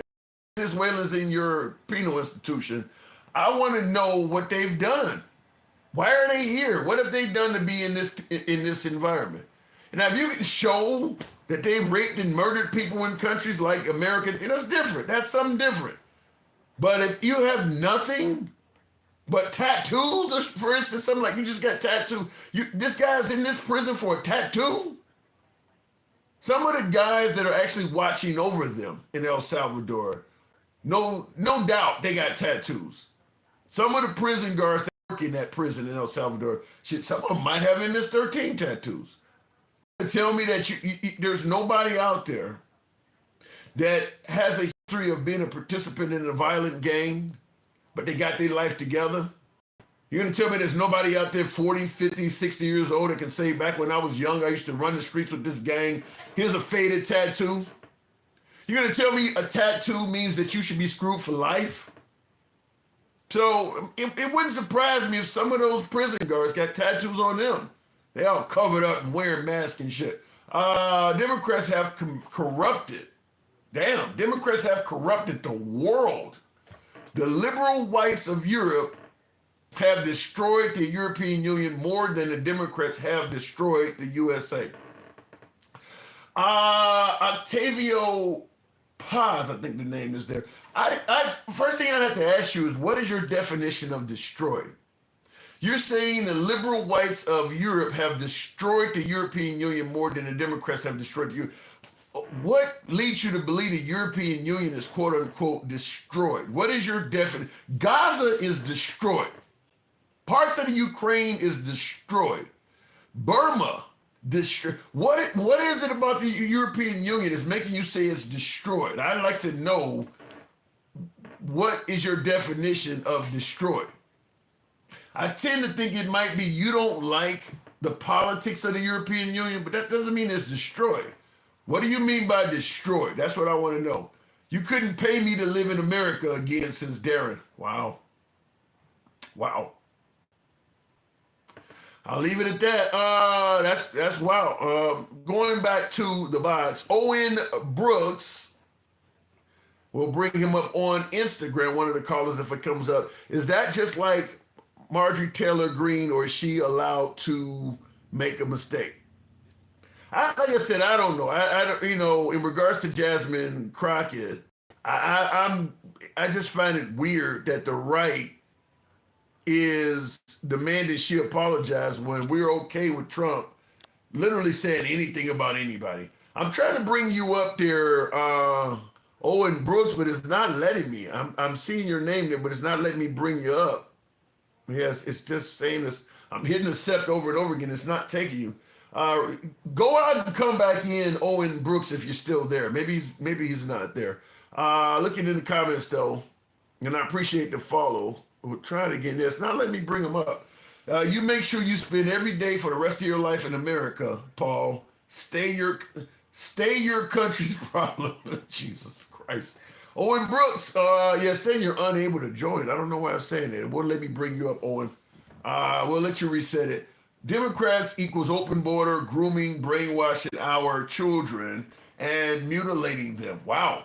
Biden helped Putin. Hang on, I see you up there, Owen. Give me 1 second to read this comment. I do see you, though. Biden helped Putin go to war. Biden helped Iran supply Hamas. Traitor to America in our church. Okay, a lot there, Larry. First of all, Democrats equal open borders is false. If you want to have the argument, I guess you could say Biden equals open border because Obama deported more people than Trump, and he was a Democrat. So the Democrats equal an open borders is not true.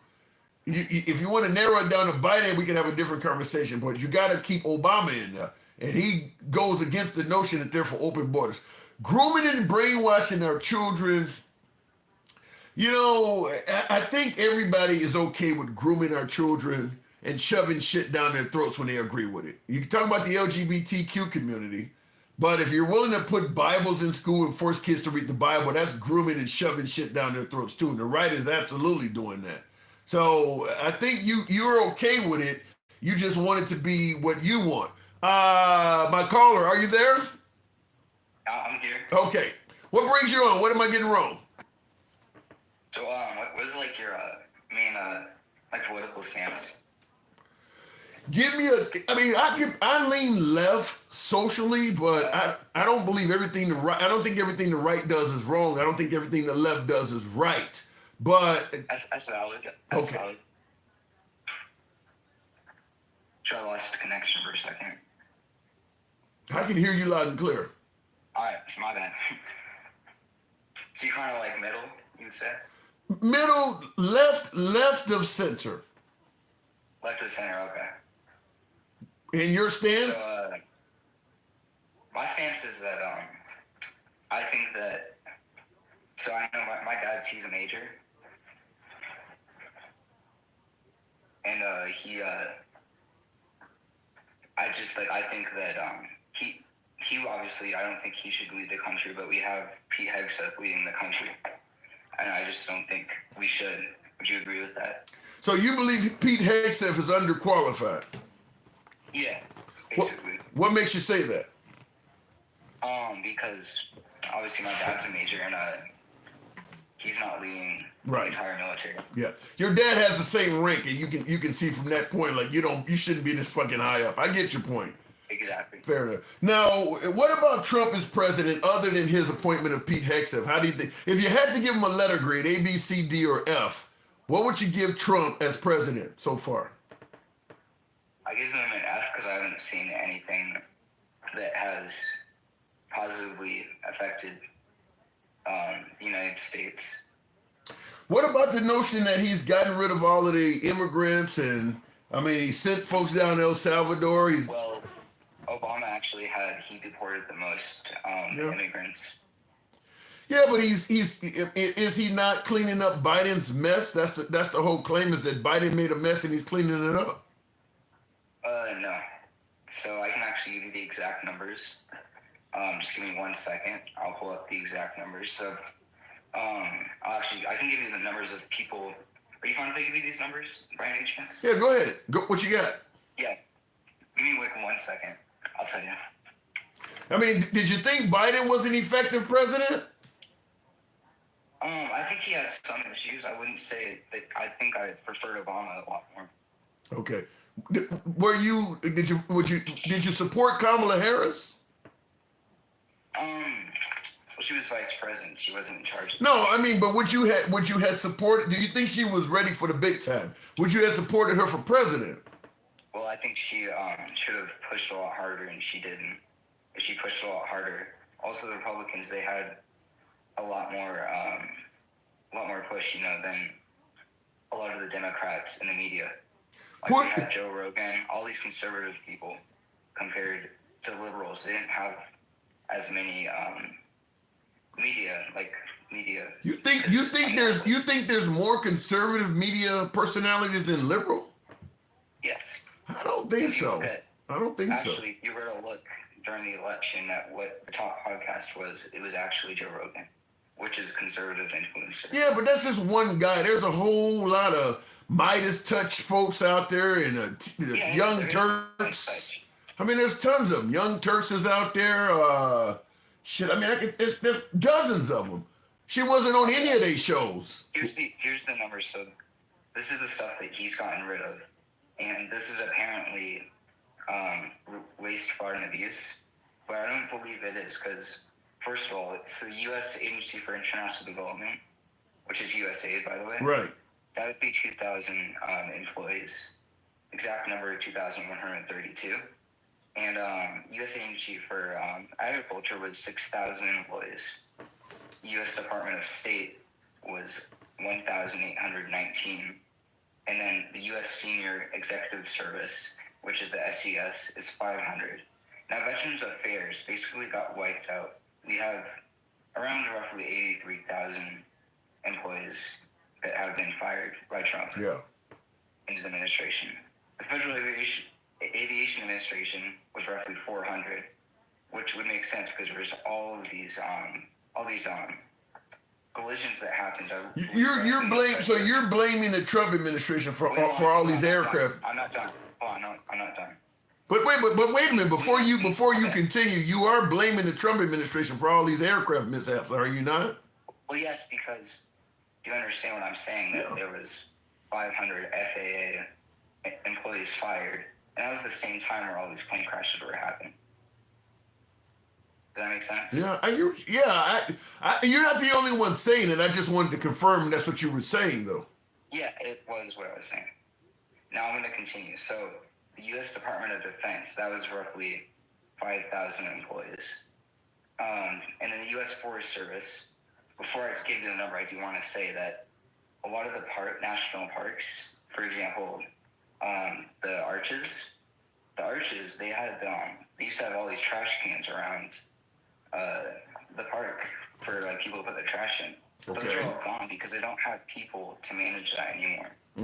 So, and the reason why is because there was I believe 10,000 U.S. Forest Service employees fired by the Trump administration. You're not gonna get any argument. I know I've said this on my show. I agree that he's firing too many people, and I do believe that eventually it's gonna become obvious that we cannot function with so many people being terminated. So I'm not disagreeing with you on this. Okay. Yeah, I'm not disagreeing with you. I don't think you can just chop. I mean, because they're not going in and doing performance evaluations. Like, okay, I want to talk to the manager of this department, and tell me they're just firing people wholesale. So there's no way they're actually doing real evaluations on these folks. They just, 40% of these people got to go, and they're just doing that. I understand. I want to continue. Thank you for agreeing. So I want to talk about the Department of Diversity, Equality, and Inclusion, the DEI. That was 35,246 employees, and a lot of this stuff is it's not just like all these transgender people. It's not just that. It's also, so for example, I'm just going to give you an example. So if there's some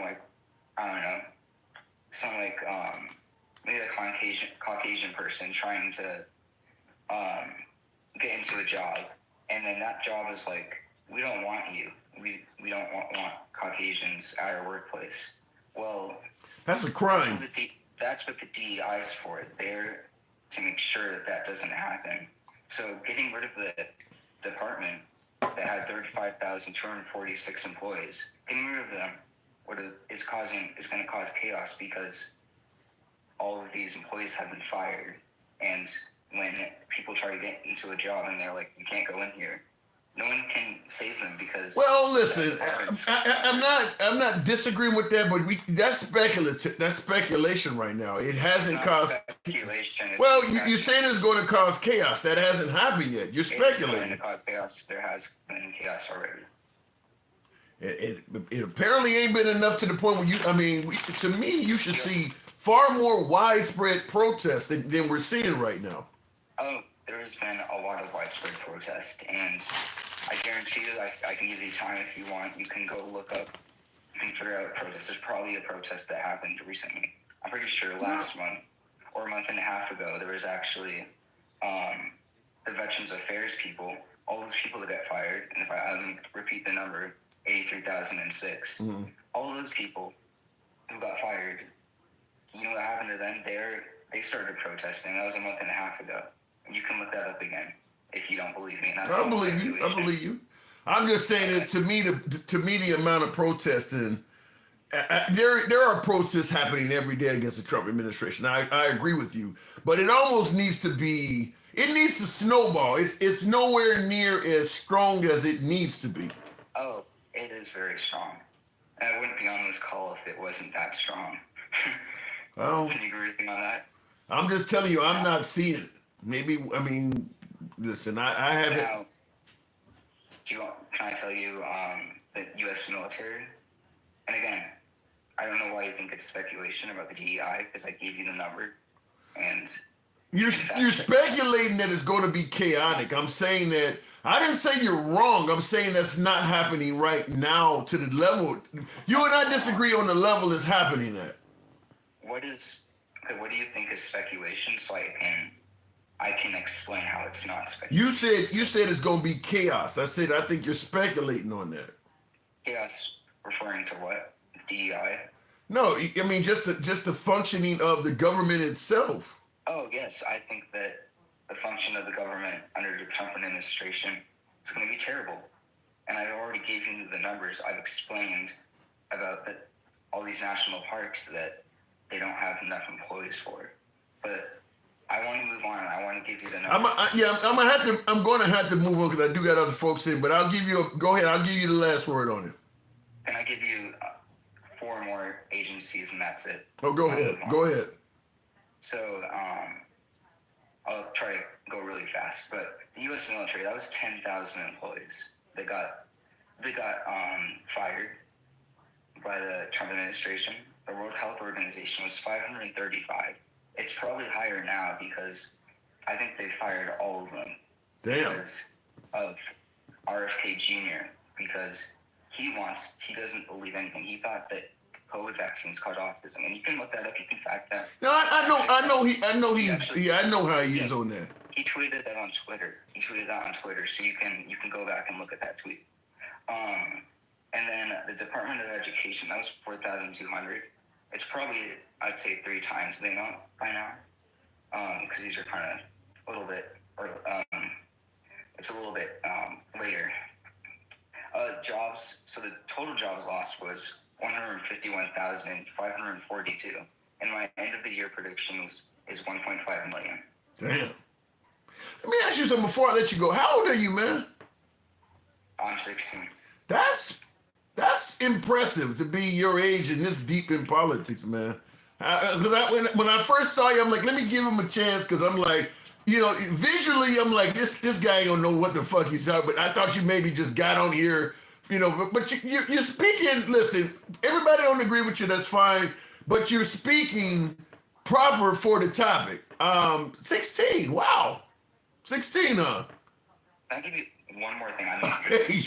Go ahead. I do gotta move it on, but give me the last one. All right. This is just real quick. So the price of eggs currently for 18 eggs is $19.27. I think it's actually lower. Wait. You said the price for how many eggs? This is for 18 eggs. So. And it costs $19? Where's that happening at? It's just happening in the United States. And I don't think that's accurate. You're telling me 18 eggs cost $19 bucks. Like I said, the price has gone down a little bit. Okay, that's a bit much. Yeah, that's a bit much. Yeah, at the time that I researched this, it was $19. The price of milk is currently $8. I'm pretty sure it's still at $8. Okay. You can check. Yeah, that sounds very high. And the price of gasoline is $3.50. And that's kind of high too. I think the average of gas is lower than that. This was researched on March 8th. So this was 20 days ago. All right. Price of aluminum is $1.22 per pound due to the high tariffs, margin of 27%, and a 12-ounce soda can is $2.50. Yeah, I don't want you to go down the price of everything, man. I do got to move it on, but that's all. But all right. Appreciate it. Hey, anytime. Come on back through anytime, man. Definitely. Absolutely. Impressive for 16. Thank you. And go ahead and drop it. I'll let you do it. But thank you for certainly coming through, man. Appreciate it. Absolutely. All right. Moving on with the program, though. What does it say? Do go to the grocery store for your research. Oh, go ahead and drop it. Go ahead and drop there. Do you know how to do it on there? You know how to drop it? I'm trying. Yeah. Okay, there we go. All right. So, and some folks disagree with some of his numbers. I disagree with some of them, but I didn't disagree with everything he was saying. I mean, like when you start getting individually into the price of eggs and stuff like that, that stuff changes depending on where you are in the country. So he said 18 eggs are costing like $19. That's not happening in my area. So I don't know about that. But otherwise, for his age to be that engaged, how many 16-year-olds even know who Pete Hegseth is? That's impressive. Like I said, you may not agree with everything he was saying, but the fact that he's, commenting on commenting on the position of Hegseth and comparing him to his dad, who's a major, and saying, look, I'm giving the man his credit. If he's engaged at 16 like that, imagine where he'll be at 20, 25, 30 years of age. I couldn't tell you shit about politics at 16. Hell, I got a lot of MAGA that'll tell you I can't tell you shit now. But anyway, looking in the comments, real quick, make sure I didn't miss anything. If we cut 1/4 of defense spending, we can solve most of our problems in the country. If MAGA is so concerned, but we know they aren't. MAGA ain't shit. Now, that's what Will G says. I agree with that. To me, in regards to cutting waste, fraud, and abuse, it sounds almost as if they started at the bottom and they're going to work their way up. As I'm agreeing with Will, in regards to military spending, you can cut a lot of money without actually having to hurt any human being. You start getting rid of a few jets here or there, or we got 12 aircraft carriers, we're going to go down to 11. Start getting rid of whole ships. You're not really destroying people's lives and you're saving gazillions of dollars. I mean, that stuff is super duper expensive. You know, when you look at firing HHS workers, you got to fire a whole bunch of people for that to add up. A whole bunch of people. And those are actual Americans you're putting out of work. You're harming American lives, people's kids and shit. Whereas if you get rid of get rid of an F-22, just one, and it probably is thousands of jobs, just one of those aircraft. So I agree with him that if you really wanted to cut spending, you would start at the Pentagon. You would start at the Department of Defense. And Trump has increased defensive spending with the new the new F-47 fighter jets, whatever the hell they're working on. He's increased it. So I don't know if they really are trying to cut spending or if they're on something else, because you're starting with U.S. aid and stuff like that. That stuff is peanuts compared to what you could save with a few small maneuvers at the Department of Defense. I don't know. To me, it doesn't pass the smell test. But MAGA is very happy with it. One aircraft carrier is 13 billion and 5,000 people. That's what I'm talking about. Something like that. 5,000 people. I guess if you got rid of an aircraft carrier for 13 billion, not only are you getting rid of the aircraft carrier for 13 billion, the maintenance on an aircraft carrier has got to be millions of dollars as well. The constant maintenance of that, the constant fuel that it takes, even when it's dockside. Just the constant maintenance of that has got to be insane. As opposed to firing, people that work at the IRS or something some guy making 70, 80 grand a year. You got to fire a lot of people like that to add up to that. That's at least my opinion. And how much we gave Ukraine, and you complaining about we didn't get a Ukraine shit. Why do people think we gave them cash money? We gave them secondary weapons. And some would suggest that the weapons we gave them, we actually saved money, because by keeping those weapons, they required maintenance and upkeep. We didn't give them bundles of cash like people on the right tend to think. They're in war. They don't need money. They don't need actual cash. We got the best weapons and equipment damn near on the planet. If they're trying to deal with Russia, they don't want you to send barrels of cash. They want you to send barrels of ammo. So I don't know why people keep thinking we gave them so much money. We didn't give them cash. We gave Ukraine the type of weapons, but it was all under the Biden administration, which led to this long, extended war that ended. Well, yeah, that is true, Dark, right now. Were you holding on? We'll see if we can bring them up. You are right. We definitely gave them weapons under the Biden administration. Under the Trump administration, it was kind of like fend for yourself. If Russia had attacked the Ukraine under Trump, I think they would have just won and been done with it. Is that, what is it? What does that say? Dark? What does that say there again? What's the name? Yeah, it is it's Android. Oh, Android. Okay, good evening. Yeah. I thought it said Dark something. Okay, Android. Yeah. Okay. Hey, Jim. Hey, I have been watching you for a long time and everything else, but I wanted to mention to you, it was something about your last, it was about your other first caller though that you had on the line. Mm-hmm. Yeah, it was about the where that he was talking about the the whole it was the racism and everything about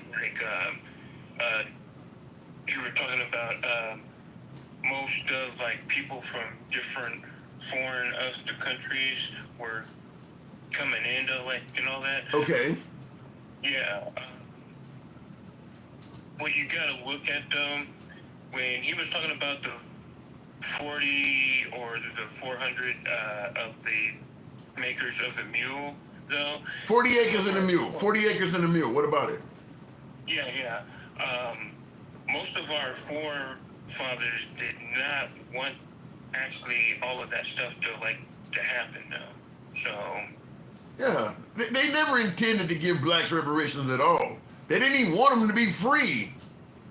right.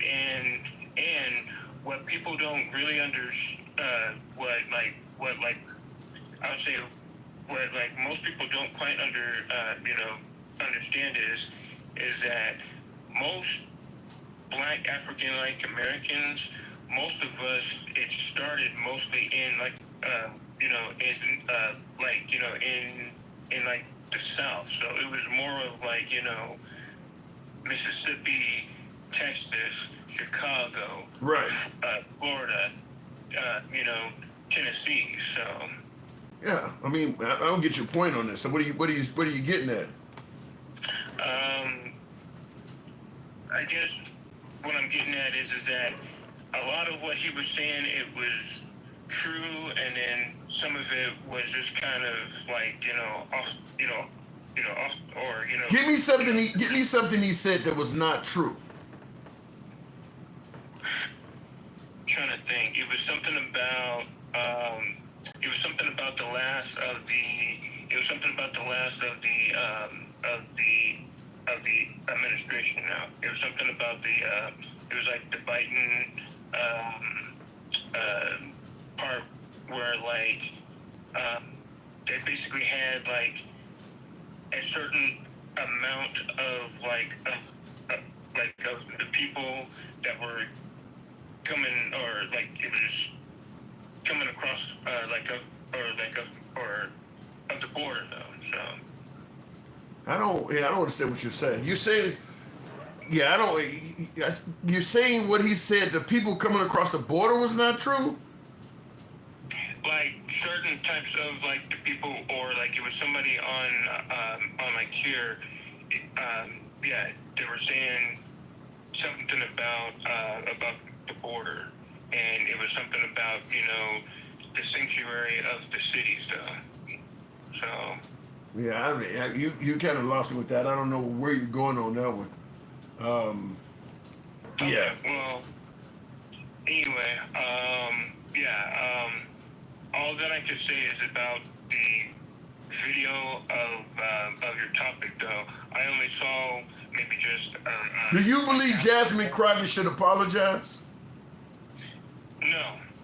Why not? I would say that she was in full right to say it, though, but I would say she should have said it with a little bit more of the class, though. Not so much of a vulgar. Okay. But you don't think she should. I mean, she's making fun of a guy that that is in a wheelchair. You're okay with that? I'm not okay with that. I would say that part is wrong, but also at the same time, when she basically tried to say it though, she should have said it with a little bit more of of the class though, and not so much of just trying to either talk down to him though. So. All right, fair enough. All right, well, I do got to move it on. I hear what you're saying, and you're not the only one that thinks she probably should have said it with more tact, but certainly appreciate you coming through, man. You go ahead and drop it out. I'll move it on. Come on back anytime. Yes, sir. All right. I'll give you a moment to drop it out. Looking at the comments, Marjorie Taylor Greene should resign. That ain't going to happen, Penny. That is absolutely not going to happen. Real quick before we move on, Tim, you're full of shit. The abolitionists were fighting to end slavery. Lincoln and the Republican Party were the abolitionist party. I'm not disagreeing with that. I don't know what you're trying to... Okay, you're saying I'm full of shit, but I don't see... You're not saying something that I ever disagreed with. So, yeah, I don't understand where you're going with... I'll give you a moment to correct it, because... And I'm trying to figure out why the screen is still split here. It looks like my last caller's either not all the way out or something's going on here. I may have to start the Instagram up because, yeah, my last caller is still partially in there and it's screwing up the screen here. Real quick, let me look in the... Yeah, let me know. You're saying I'm full of shit, but... Shit, hang on a second. You're saying I'm full of shit, but I don't understand your point. You're saying the abolitionists were fighting to end slavery. Lincoln and the Republican Party were the abolitionist party. That's 100% true. But what I'm saying is the party of today that's Republican is more in line with the Democratic Party during the era of slavery. I mean, it's literally the ancestors of the same people. So that's where you and I may have a difference of opinion, because a lot of folks do not believe the party switch happened, and that's where we generally have a difference of opinion on it, because it did happen. How do you qualify for these reparations? Do you have to be a certain percentage of black, or do you just identify as black, or do you have to have a certain amount of... Well, the same way the Native Americans qualify. The Native Americans get, remember Pocahontas? What is her name? Elizabeth Warren was trying to say she had Native American in her to get some kind of benefits. They can determine if you're 25, 50, 75, or 100% descendants of slaves. If it's just your mom and it's not your dad. I mean, if it's one grandparent and not, I mean, there's ways of figuring that out. So that's how they would determine who qualifies for reparations and to what percentage. Like I said, one side of your family tree, maybe, like in my case, everybody in my ancestry are descendants of slaves. Both of my grandmothers, both of my great-grandparents, they all go right back into it. So, I mean, in my case, I'm 100% descendants of slavery, 100%. If you trace my family tree on both sides, 100% goes right into that. In somebody else's case, maybe somebody, maybe a Somali migrated here in the 90s and got with an African-American, a black woman that was already living here. So in that case, the black woman's family may go back to slavery, but the Somalian just came here in the 90s and it doesn't. So if that's your parents, then only one side of your tree came from that era. But in my case, both sides go all the way back right into that. Looking at the comments, and yet you support a leader that supports the Proud Boys. Well done, ancestors would be proud. Yikes. I'm assuming you're not talking about me. Republican parties are not doing it because it's prophecy in the Bible. Democrats do it. Need to read your Bible. You are the true biblical Israelites and be punished by God. Turn back the law. Gabar, I don't know where you're going with that one, but I'll leave it at that. I believe in the one drop rule, says JC. Yeah, but the one drop rule means if you got one drop of black blood in you, you're black. Being black doesn't mean you have anything to do with being a descendant of slavery, though.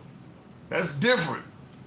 The one drop rule is a racist rule from the United States. You know, if a white woman got with a black guy, the one drop rule guaranteed all their children would be considered black in America because they want to, treat them as less than. But that don't mean you're a descendant of slavery because of the one drop rule. That's something different. How does MAGA feel about their collective daddy fetish? Damn, isn't it sinful? I don't know where to go with that. Yikes. Real quick looking in the comments. By the way, folks, appreciate you folks that are new on Instagram as well. Feel free to follow if you will. We normally hear Monday through Friday. We believe in free speech. You can be critical of the host on this program. I read in comments all the time, people say you're full of shit, I'll push back on your comment, but I don't run from criticism because I don't ever portray myself as a know-it-all. I learn a lot from you folks. Hopefully some of you can learn from me. And if not, the criticism may come in handy. Maybe I'll learn from you. So I definitely do not block, ban, or censor people based on being critical of me or anybody in the comment section, and we do not talk down to our guests. We are MAGA friendly, been that way since day one, always have been, always will be. So if you enjoy this type of open dialogue from all sides of the aisle, without the host trying to dictate how you should think, feel free to follow the program if you're on Instagram, Clapper, or a subscription on YouTube. Looking in the comments real quick, we know people that lie, cheat, and colonize are the curse in the Bible. Damn. Paying child support to a woman you didn't fuck, where's that at?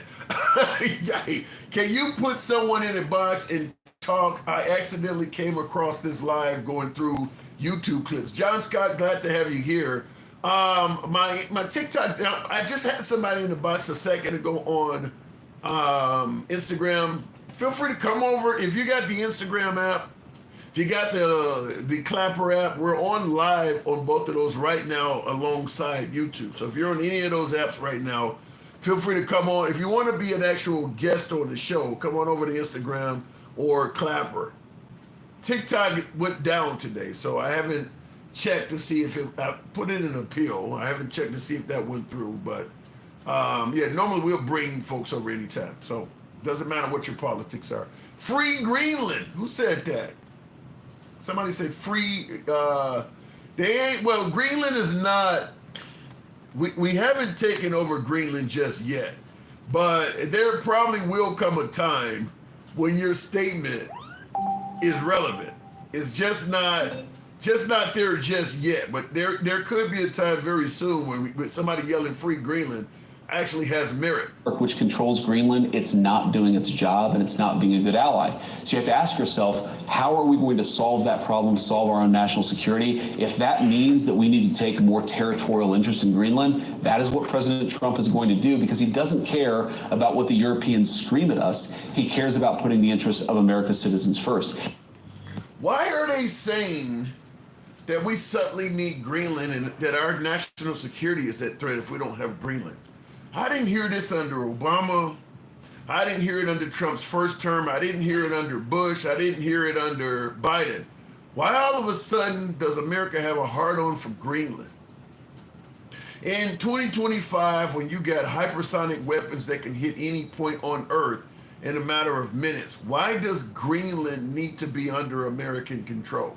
We already have military bases on the island. Why do we need to have full control of Greenland?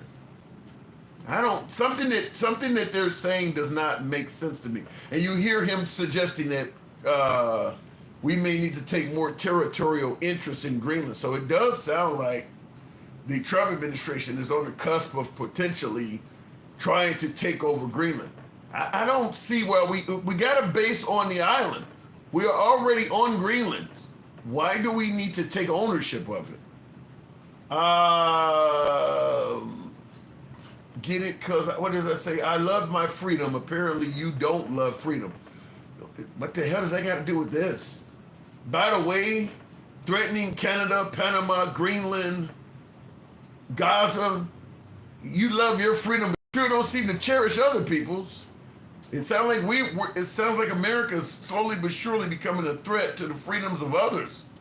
So yeah, I don't know where you're going with that. Newton's black Trump supporters are the intelligent black people. Woo! Who is Newton though? Newton's black Trump supporters are the intelligent black people. So what are you, dumb if you don't support Trump and you're black? All right. We aren't going to take over in Greenland. We are going to give them more security than Russia and China are offering. You know, that's like breaking into your house because I want to provide security to your residence. If you don't want me there, that's not security. You can't. What you're essentially saying, we're going to provide security to Greenland, whether they want it or not. That's not security. That's you taking over. That ain't security. They don't. Greenland. The people of Greenland do not feel they're under threat by anybody else other than America. We're going to give you security whether you want it or not. Oh my God.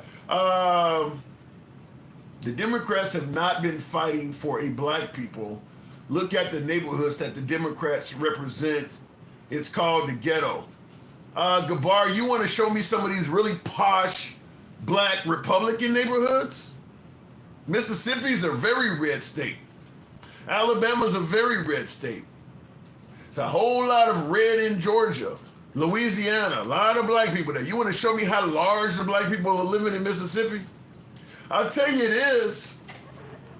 If you're African American and you do want to earn a decent living, you have a far greater chance of achieving that in a liberal state. You go to liberal areas, brothers working for the post office, the park district, working for the bus company. That's where blacks are making money. They ain't making shit down in rural Alabama and Mississippi and all them Republican areas you're talking about. So when you start talking about the Democrats ain't done nothing for the black community, you don't have anything Republican to show what they doing great at. Nothing. And there are plenty of blacks living in rural Alabama and rural Mississippi. They live in dirt fucking poor. But we shouldn't talk about that, huh? All right. Post office don't pay shit. Justin, that's not true. Compared to working at Dollar Tree, which is where you're likely to be working if you live in rural Alabama somewhere, post office pays a lot more than that. Post office don't pay shit.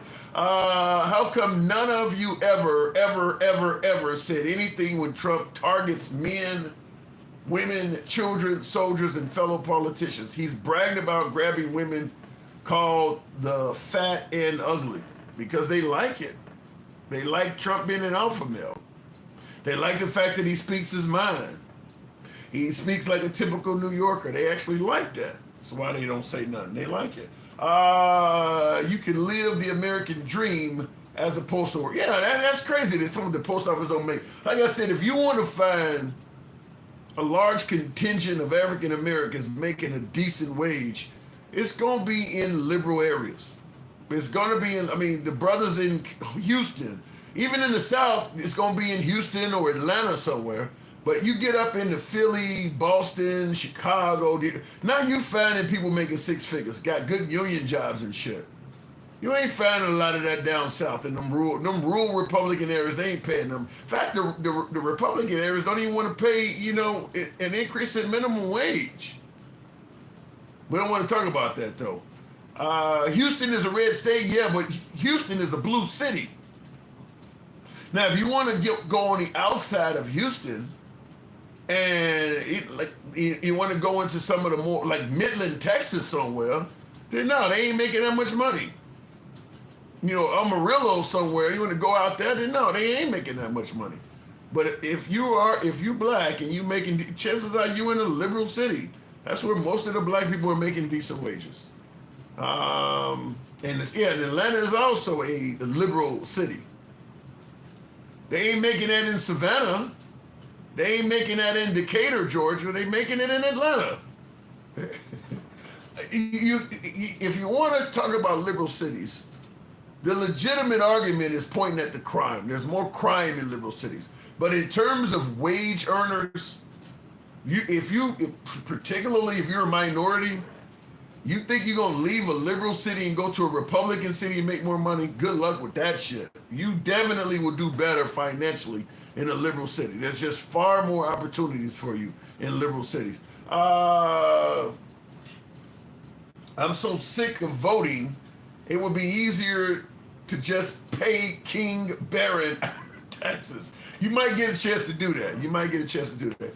Thank you, my black brother. MAGA is stupid. Well, I won't say MAGA is stupid, but you can be out of touch. I had somebody telling me earlier about how immigrants are making a ton of money, and I had to admit I'm not around a bunch of them. A lot of MAGA likely are not associating with minorities. A lot of that shit comes from watching Fox News or Newsmax, and you're deriving opinions from that.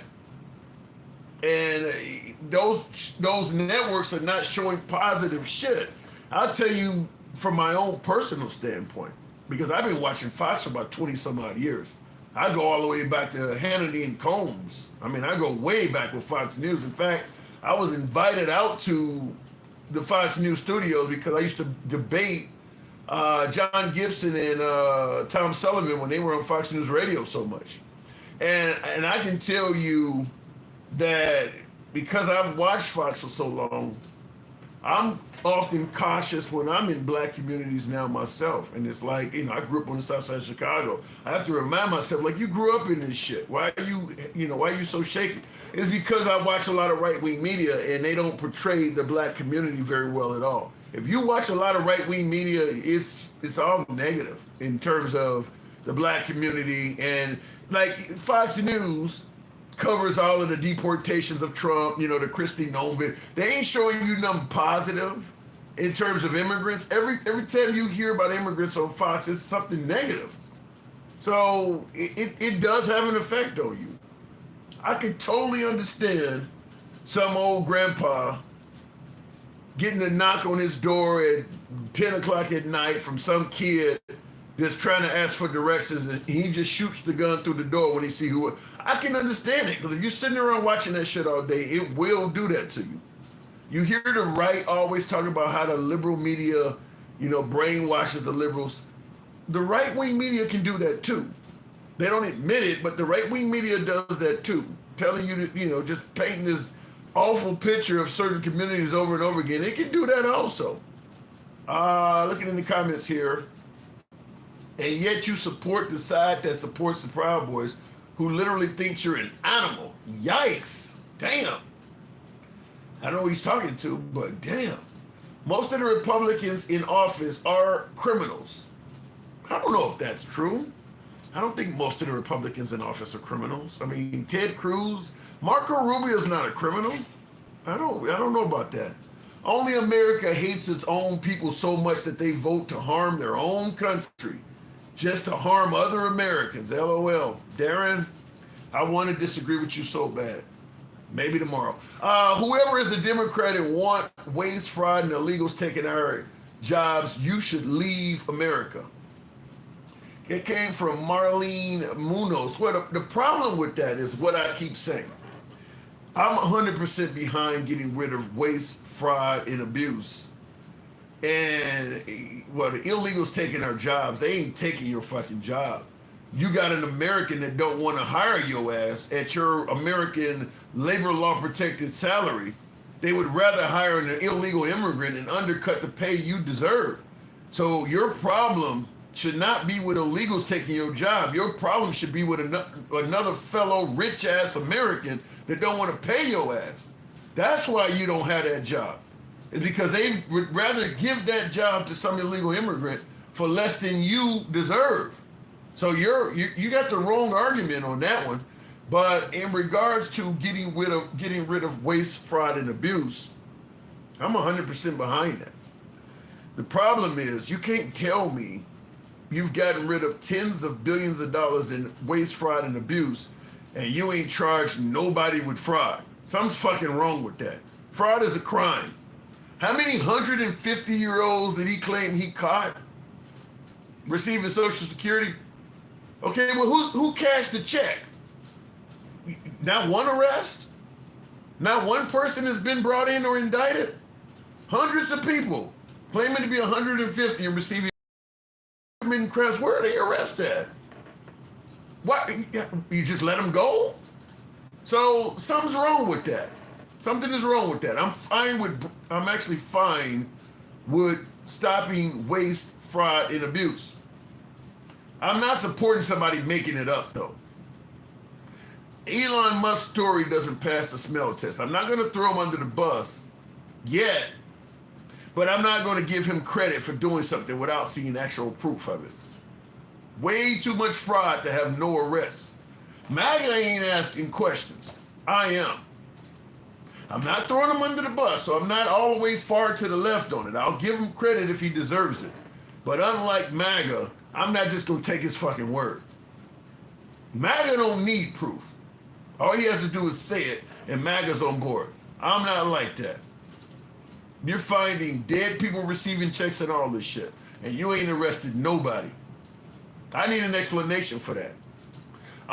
Looking in the comments here, they took to the United States as their personal soap operas. Oh, I don't know what Elon needs to go back to South Africa. Damn. Illegals buying dead people's names. Well, if you know all that happened, then show me who got arrested. Even the same thing with the illegal immigrants, all these rapists and murderers. We're all the victims. You just sent 200 and some odd people to El Salvador that are apparently violent criminals and gangbangers. Where are all their victims at? Shouldn't the victim get some kind of justice? Shouldn't the victim know that the person that murdered them or threatened to murder them, that person has been punished? Where are all of the victims at? They're just, look, like I said, I'm 100% behind them if they're doing things that are good for America. But unlike MAGA, I don't just accept anything they say as fact. There's a reason that those folks are not getting due process. You don't want to hear what they got to say. Is there anything wrong with asking to see proof? Does that make you like somebody with Trump derangement syndrome? That's what I'm looking for. Does it give you Trump derangement syndrome if you ask Trump to prove something that he said? Should he be viewed as so high up, so perfect, so moral, that all he has to do is say something and damn it, you should believe it? Is it wrong to question, could you show me some evidence, sir? Is that off limits? Let me know the rules to the game. Donaldson, Farrell, thank you. Appreciate the super chat.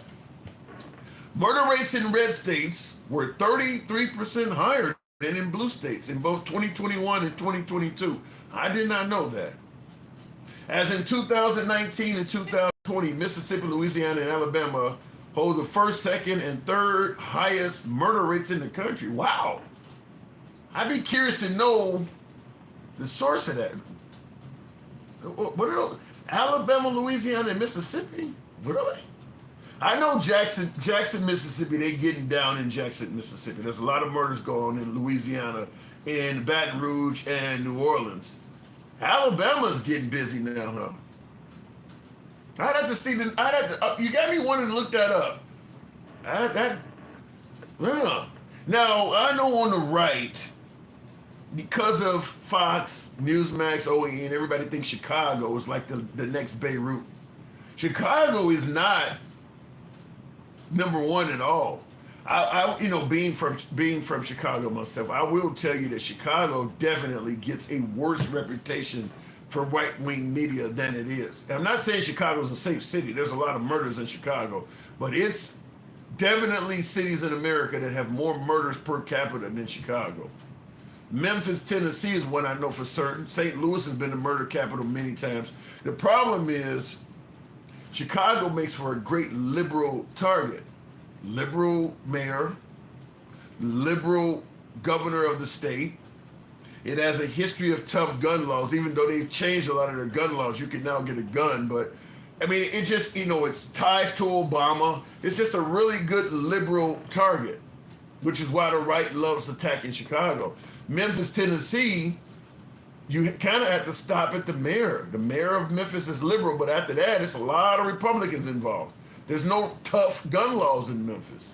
So Memphis doesn't make a good target to criticize because it doesn't fit the political agenda of the right.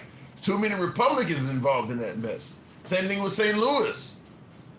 St. Louis, there's too many, it's a red state. There's no tough gun laws in St. Louis, in Missouri either. So they can't, Chicago makes the perfect whipping boy, but Memphis and St. Louis has been beating Chicago in terms of murders. The only golden shower is stepped up in the Democrat. Oh, no, talking about golden shower. The world is asking USA to be better. It's just a gaslight trap and hilarious. No, I don't think it's a gaslight, and I certainly don't think it's hilarious. When you got our allies giving travel advisors about not coming to the United States, when you got law-abiding people from the United Kingdom and some of these countries saying that they were held and incarcerated in America for a simple visa error, no, it ain't gaslight. It's real. It ain't gaslight.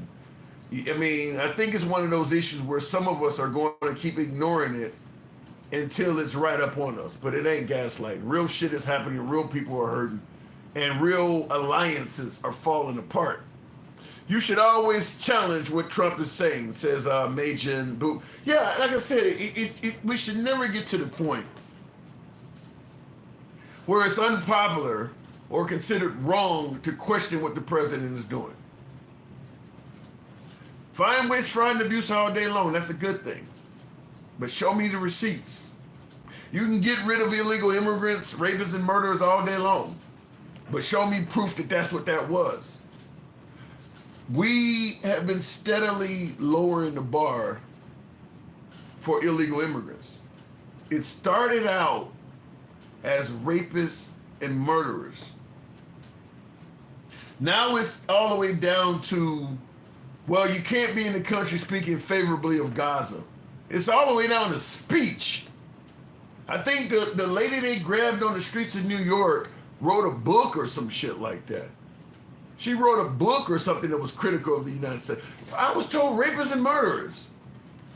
Now we're all the way down to the point where if they say something critical of the United States or favorable to one of our enemies, that's enough. That ain't what we were told.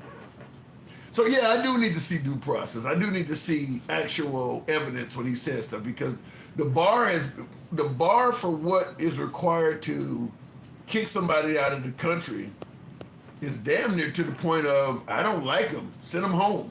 I mean, it's almost that low. It started out as rapists and murderers. You spoke on behalf of the Palestinian war, and we didn't like what you said about that. You got to go now. Nobody's raped, nobody's murdered, no crime has been committed. Well, but you can't be in this country if you're not speaking pro-American. Next, it'll be Mexican immigrants that are caught waving around a Mexican flag. I mean, like, any little thing can get you kicked out. I'm not a fan of that. I'm just going to say that. To me, getting rid of rapists and murderers is something I can get behind. But now when you start saying the person got to be in America and they can't say anything critical of the country, now you playing games of free speech and shit. Well, they don't have free speech rights like we do. What's next? They not a human being? Or speaking Spanish in public. Yeah, that's what I'm saying. Now the bar is so low that you almost don't want to be outside no more. Rapists and murderers, that was fine. But all of this new shit that's coming up, they just getting rid of people for any little thing they can think of. Tim on that liberal narrative about facts. Yeah, what? Tim needs to request a ride along with ICE. He'll change his tune and then probably not. No, I don't, I would love to have a ride along with ICE, Thomas Latham, but even if I'm riding along with ICE, I still believe the person should get due process. If I'm riding in a what do you call it, a Ford Explorer or whatever kind of car that ICE is driving in, I'm sitting in the back seat and 3 ICE agents jump out of the car. He's a gangbanger over there. And they jump out and run up on somebody, put him in handcuffs and shit. And they come and tell me, well, this one right here is a gangbanger. We're going to send him to El Salvador, see what. Okay, well, can you prove to me he was a gangbanger? I'm going to still ask questions even on the ride along. I'm not just going to trust you're telling me to get a ride along with ICE. I'm not going to just trust what they say. If they're arresting somebody and the guy's screaming, I'm not an immigrant, I'm not here illegally, or I got a green card, I didn't say what they're saying I said, I've never raped anybody, I think the guy should get a fair say in court.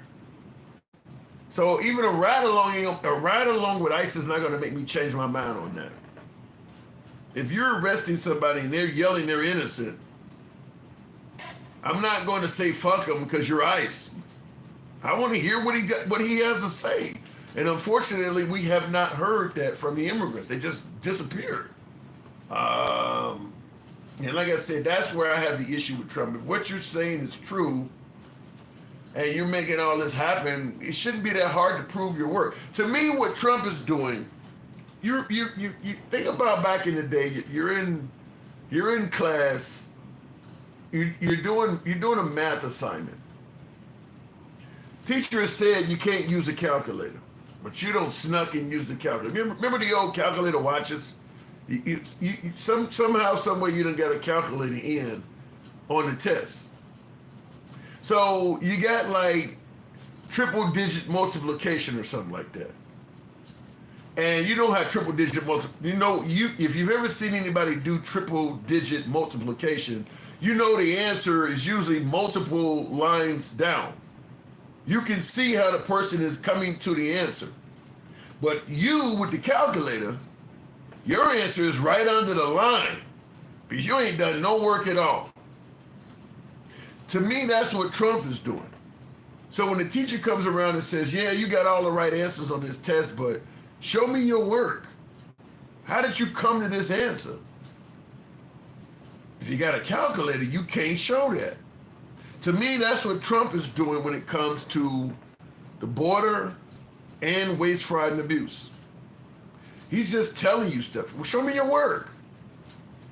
Show me your work. Show me due process. Show me how you took this person to court and showed everybody that he was a rapist or a murderer or a gangbanger or whatever. Show me your work. There's just nothing there. Same thing with the whole, as I brought up, the whole notion that 150-year-olds are receiving Social Security. Well, show me who got arrested. Who did you indict for that? Maybe you could recoup some of the money back from them. Show me your work. So none of that is present with Trump. And that, like I said, doesn't mean he's lying, but it definitely doesn't mean he's telling the truth either.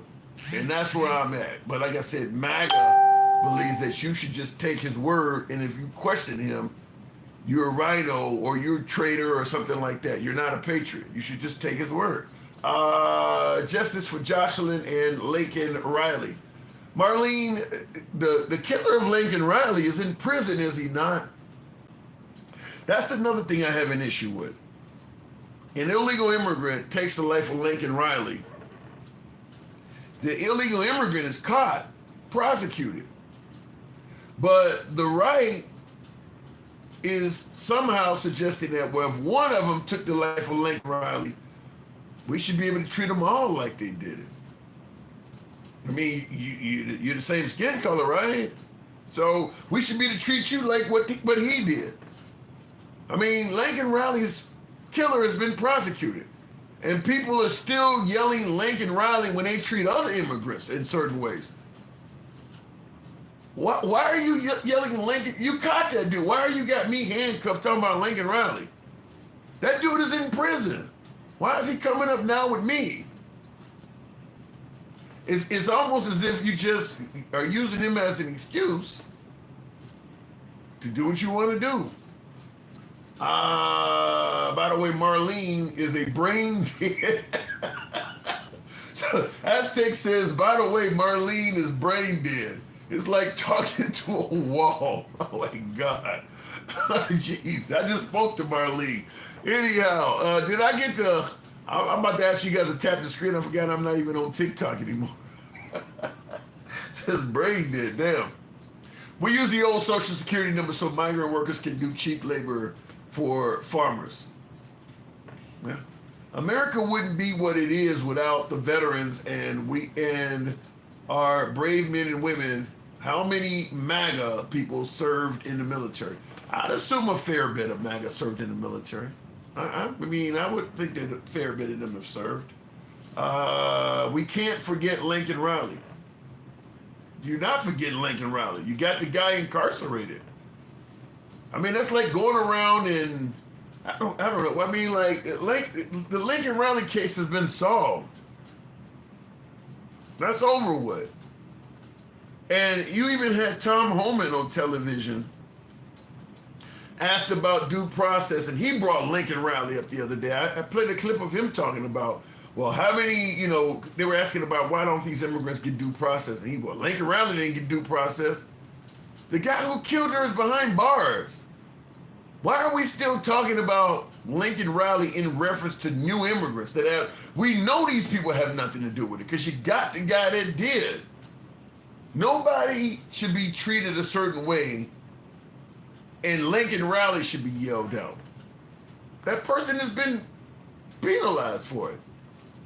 I mean, what does Lincoln Riley give you, like a free, get out of jail free card to just treat immigrants like shit? And you can, as long as you yell Lincoln Riley out, you can get away with whatever you're doing. I didn't land on Plymouth Rock. Plymouth Rock landed on me. I like that. That's that Malcolm X quote from Cedric. Yes, deport every single one of them. Timothy, Richard, they trying. They trying. Give them time. They trying. Why such a snowflake? Maine Arbor, you Gestapo bitch. Jesus. All right, maybe it's getting late. Maybe it's getting late. There are many more cases like Lincoln Raleigh. Thomas Lanham, here's the problem with that, though. Like I said, I'm okay with getting rid of waste, fraud, and abuse. I'm okay with getting rid of rapists and murderers. I'm okay with getting rid of violent people. If there are many more cases like Lincoln Raleigh, tell us about them. I'm not saying everything about Trump is bad. I'm not saying everything about Trump is good. I'm simply saying, prove your work. If there are Lincoln rallies every damn where, stop yelling Lincoln Raleigh. Tell us about these new ones. It'd make more sense. As I often say, if you go to Chicago and watch the news, the 10 o'clock news, you're undoubtedly going to hear about somebody that got shot on the news. If you watch the news tomorrow, you're going to hear about somebody that got shot, but it's going to be a different person than the person you heard tonight.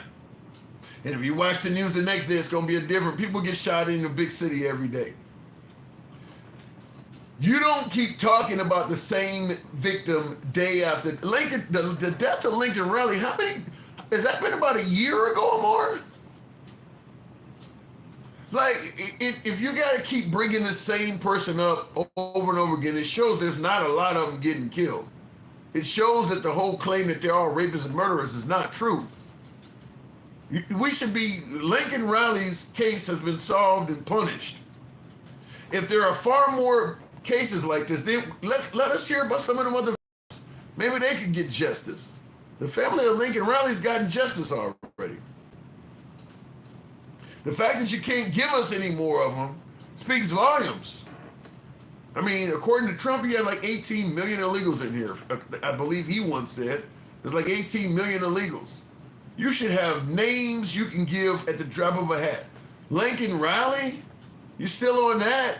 Out of 18 million, you got to keep repeating this same person over and over again. Something's wrong with that. You should have at least one name every week. Every day, really, if it's 18 million. But if these people are as violent as the right suggests, you should have a whole lot of names you can just flip off like that. Michael D suggests that I'm full of shit. All right, Michael D, appreciate your input. Yes, make me king, says Big Wigs. I think history will look at Jimmy Carter as undeniably superior president to Donald J. Trump. I don't know about that. I don't know. I think Trump's issues are more, not necessarily the policies, but I think Trump is doing things that are controversial and unpopular. You're not going to get that out of Jimmy Carter. You weren't going to get, you got some unpopular things out of Joe Biden, but I don't think any president is going to do things as unpopular as Trump. I mean, obviously, you start taking away people's due process and stuff like that. That's way up there on the list. I mean, now you're starting to violate what we thought was constitutional rights. I mean, we're trying to now separate immigrants from citizens and suggest that one group doesn't have rights.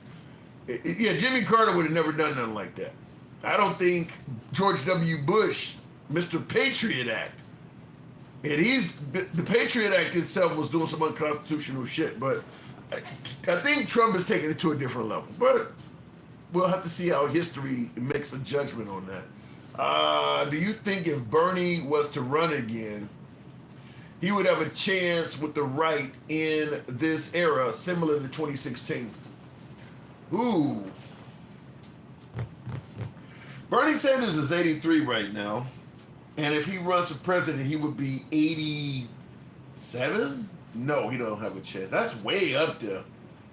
He's 83 now. I guess he would be about 86 years old. Man, that's way up there. But I'm going to tell you something, though. It depends on how many people hate Trump. Because just like with Kamala Harris, it ain't, I think in Trump's case, because he is so controversial, anybody running against Trump is going to get several million votes. I'm not saying enough to win, but anybody that's running against Trump is, I mean, because the TDS people, the Trump derangement syndrome folks that you guys always talk about, there's millions of those. They would vote for a dog over Trump. So even when you ask would Bernie Sanders have a chance, I think that he's going to get millions of votes. He's going to get all the TDS, as you guys, the never Trumpers. He's going to get all of them. But and clearly his age is a major problem. Ain't he? I mean, that's insane. But they were going to vote Biden back in, and Biden cognitive abilities look to be less than Bernie Sanders. But I'll tell you this. It depends on what Trump does or continues to do between now and November of 2028. Because he can beat himself, too. I mean, you keep pissing off MAGA, you're losing votes. I mean, you got the state of Nebraska is claiming that his policies may make the state of Nebraska go bankrupt in 6 months. That's a blood red state, by the way. But they got a triple whammy happening in Nebraska. Nebraska is an agricultural farming state. So Elon Musk tears apart the USDA, Department of Agriculture, and all of the farming subsidies that were helping the farmers dry up. Then they're deporting immigrants that used to work on the farms, so they're losing a lot of their labor. And then they're getting hit with tariffs, retaliatory tariffs coming out of Canada. So a lot of the agricultural goods they were normally making money off of, they're not making money off of it anymore. So they're getting hit 3 different directions due to Trump's policies. None of that would have happened under Kamala Harris, by the way, but they're getting hit from farming subsidies, things that were helping them out with Elon Musk getting rid of all of the federal government and all of the entitlement programs. They're crying out about that. They're crying out about losing immigrant labor, and then they're crying out about the tariffs that are coming, all at the same time. Yeah, they're claiming within 6 months, Nebraska is likely to go bankrupt because most of their money comes in off of farming. And you got to assume there's a lot of other states that make a ton of money from farming and agriculture as well. So it depends. When you ask the question, could Bernie Sanders win? It depends on how much. It depends on if Trump does a lot of damage. You start tearing up industries, them people are going to vote for anybody.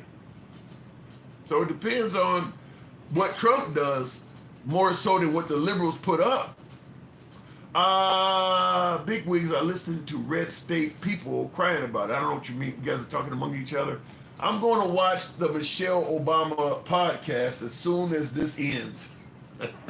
She's not even talking about politics on that podcast, I don't believe. I don't think Michelle Obama. Are you conservative or liberal? I lean left. Foxtrot. I lean left socially. But I don't think everything the right does is wrong. I'm okay with requiring an ID to vote, for instance. So I don't think all of the right policies are bad. I'm totally okay with banning biological males from playing against women. I don't think it's anywhere near as big of an issue as the right make it out to be, but I don't think it should be allowed to happen. So I'm with the right on that. But I'm more left on social policies than I am to the right. So somewhat center, but I lean left a little bit more. You're a racist, says Foxtrot as well. Feel free to elaborate on that. I don't know where you're getting it from, but maybe you're seeing something that I need to discuss. So let me know what's making you suggest that I'm a racist. You know, I don't block, ban, or censor. Appreciate your input. Let me know what you got. I'll read it out. Poorest state in the union, MAGA, most illiterate, MAGA, begging for subsidies, MAGA, carpe diem, damn. You say that MAGA are the ones that got their hand off everything. Okay, I'll leave it at that. I was waiting to see if Foxtrot responded, but apparently he has not. He was the one that said I was a racist. Like I said, let me know what you think. If you're thinking that, clear it up for me. Democrats in general screwed us really. Household William Perry, state your case. What did the Democrats do to screw us? I like to know. Smart move with the MAGA background. Well, no, like I said, I'm MAGA friendly. The MAGA background is legit. I'm MAGA friendly. Even when I do the lives in the car, I got MAGA hats in the vehicle and everything. Like I said, I've been to MAGA rallies. I'm okay with them. Like I said, we don't agree on everything, but I've been to Trump rallies. No, we build cars and more jobs, construction booming, drill, baby, drill. If it go down that way, it could be good. It could be. You know something, though? The problem is a lot of Americans don't even think American cars are the most reliable. So, I mean, also keep in mind, too, Trump's tariffs, while they may possibly lead to jobs by forcing cars to be built here, you're limiting the choice of Americans. A lot of Americans want a foreign car. Hyundai, Kia, BMW. And Trump is deliberately making them cost more. A lot of Americans may not like that. We'll see how it works, but a lot of Americans want to have choice outside of American car makers. Everybody ain't interested in a Chevy, a Buick, or a Cadillac. Some people want those other cars. And what Trump is doing is going to make them, damn near unaffordable. We build Kias here, and they are awful cars. I don't know, that Kia, what is the top of the line? The Telluride? I think that's a nice vehicle. Just like that Hyundai Palisade. I'd roll in that. I mean, I don't know. Try running a Toyota out of oil. You shouldn't run anything out of oil. You try to destroy the motherfucker. Alcohol is poison, weed is medicine, and magical. All right, Penny, I don't know about weed. Well, I've never tried it, so I can't speak on weed being magical. Tampon Tim got the name by putting female products in boys' bathrooms in Minnesota. Took it up, it's their law. Look it up, it's their law book. Then get back at me, fools. This is the same thing I said about I'm not a fan of biological boys playing on female teams, but I don't think it's a big issue. I mean, putting a tampon in the boys' bathroom affects no one. It affects no one. It is, look, if you hate the transgender community, I get it. I understand the hatred, but at the end of the day, biological girl dresses up as a boy and she goes in the boys' bathroom. She's going to be in the stall. She's obviously not going to use a urinal with no penis. So she's in the stall. You don't see anything about her. If she's in there putting a tampon in, you don't know it because she's in a stall. I don't, like I said, if it's hatred toward the community, I understand the hatred part of it, but this to me is a big issue, something over nothing. It just is. I mean, like I said, I know a lot of people hate the transgender community, so I'll leave it at that. Trans ain't my neighbor, Tampon Tim. Yeah, I don't, like I said, I don't know. It's just hatred towards that community. Sure, it's sick, bro, period. It ain't, it's sick. You don't even know what's fucking happening. You in the bathroom up against the fucking urinal taking a piss. Somebody else walks in, they go into a stall and close the door. You put your dick in your pants, you go wash your hands, and you leave. You didn't even know what the fuck was in there with you. How is it sick? Sick in what way? Like I said, I understand the hatred part of it, but call it what it is. It's hatred. All it is, it's sick, and it's going, the kid's going to get raped and all. It's just, you just hate the community. Just come out and say it. That makes a lot more sense. I don't want them around me. I hate them. I mean, it ain't no different than, back in the day, there were people who didn't want me in the bathroom with them. they thought that if their kids, a big black guy come walking in the bathroom with their young boy, he was going to do some harm to him. There's guys who wouldn't want me to come sit at the lunch table with him or the lunch counter. He's bringing fucking diseases and shit. I mean, just come out and admit what it is. It's just hate. That's all it is. To me, it would make a lot more sense if you just actually was just honest about what it is, without making up these crazy. I mean, like I said, there were people who thought the same thing about me. If he get in the pool with you, he gonna fucking pollute the water. I don't want him swimming with me. I don't want him sitting at the fucking lunch counter with me, bringing his dirty ass diseases and shit. I don't want him around my kids. Fucking probably a pedo. I mean, that's the way they used to look at me. So I understand it. I mean, look, like I said, it makes a lot more sense if you just come out and say what it is, instead of trying to pretend like these people actually are doing all this wild shit, the same shit they would have accused me of doing. And now history has shown that we weren't doing it, and they ain't doing it either. Just come out and be honest about your true self. Just simply say, I don't want them around. I don't like those people. That makes a lot more sense. If you're worried about pedos, stop taking your kids to church, dummies. Yeah, and I say that all the time too, is that everybody you do put your kids around are much more of a danger to your kids than that group. Elementary school teachers rape kids all the time. Pastors do it all the time. Some cops even do it. Babysitters do it. The people coaches, little league coaches, the people you actually leave your kids with, them the ones that are actually doing it to your kids. It ain't the transgender community. Boy Scout leaders, them the ones that actually are banging your kids for real, that actually have documented history of doing it.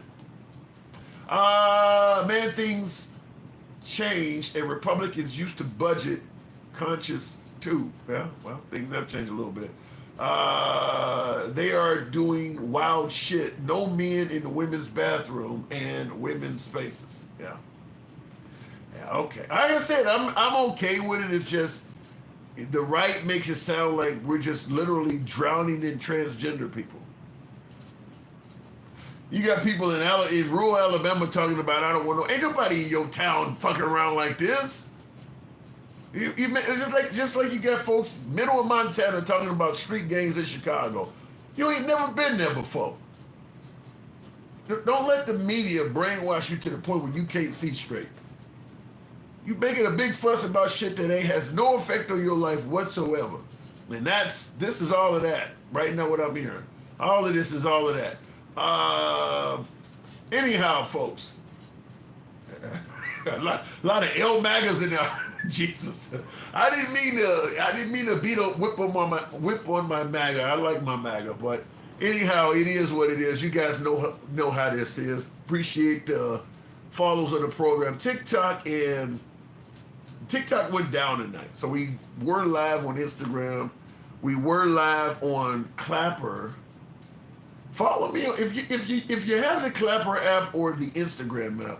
Feel free to follow the program there. Otherwise, a subscription on YouTube, if you will. Monday through Friday, we're here. We'll be here tomorrow. Trump always gives us something to talk about. I don't know why that is, but, what did Mr. Rogers say? And we'll have things you'll want to talk about. I will, too. So, it is your boy, Tim, the Handsome Liberal. I will catch you guys tomorrow. You guys have a good night. Be easy. I don't think I'm hitting that right, but here we go.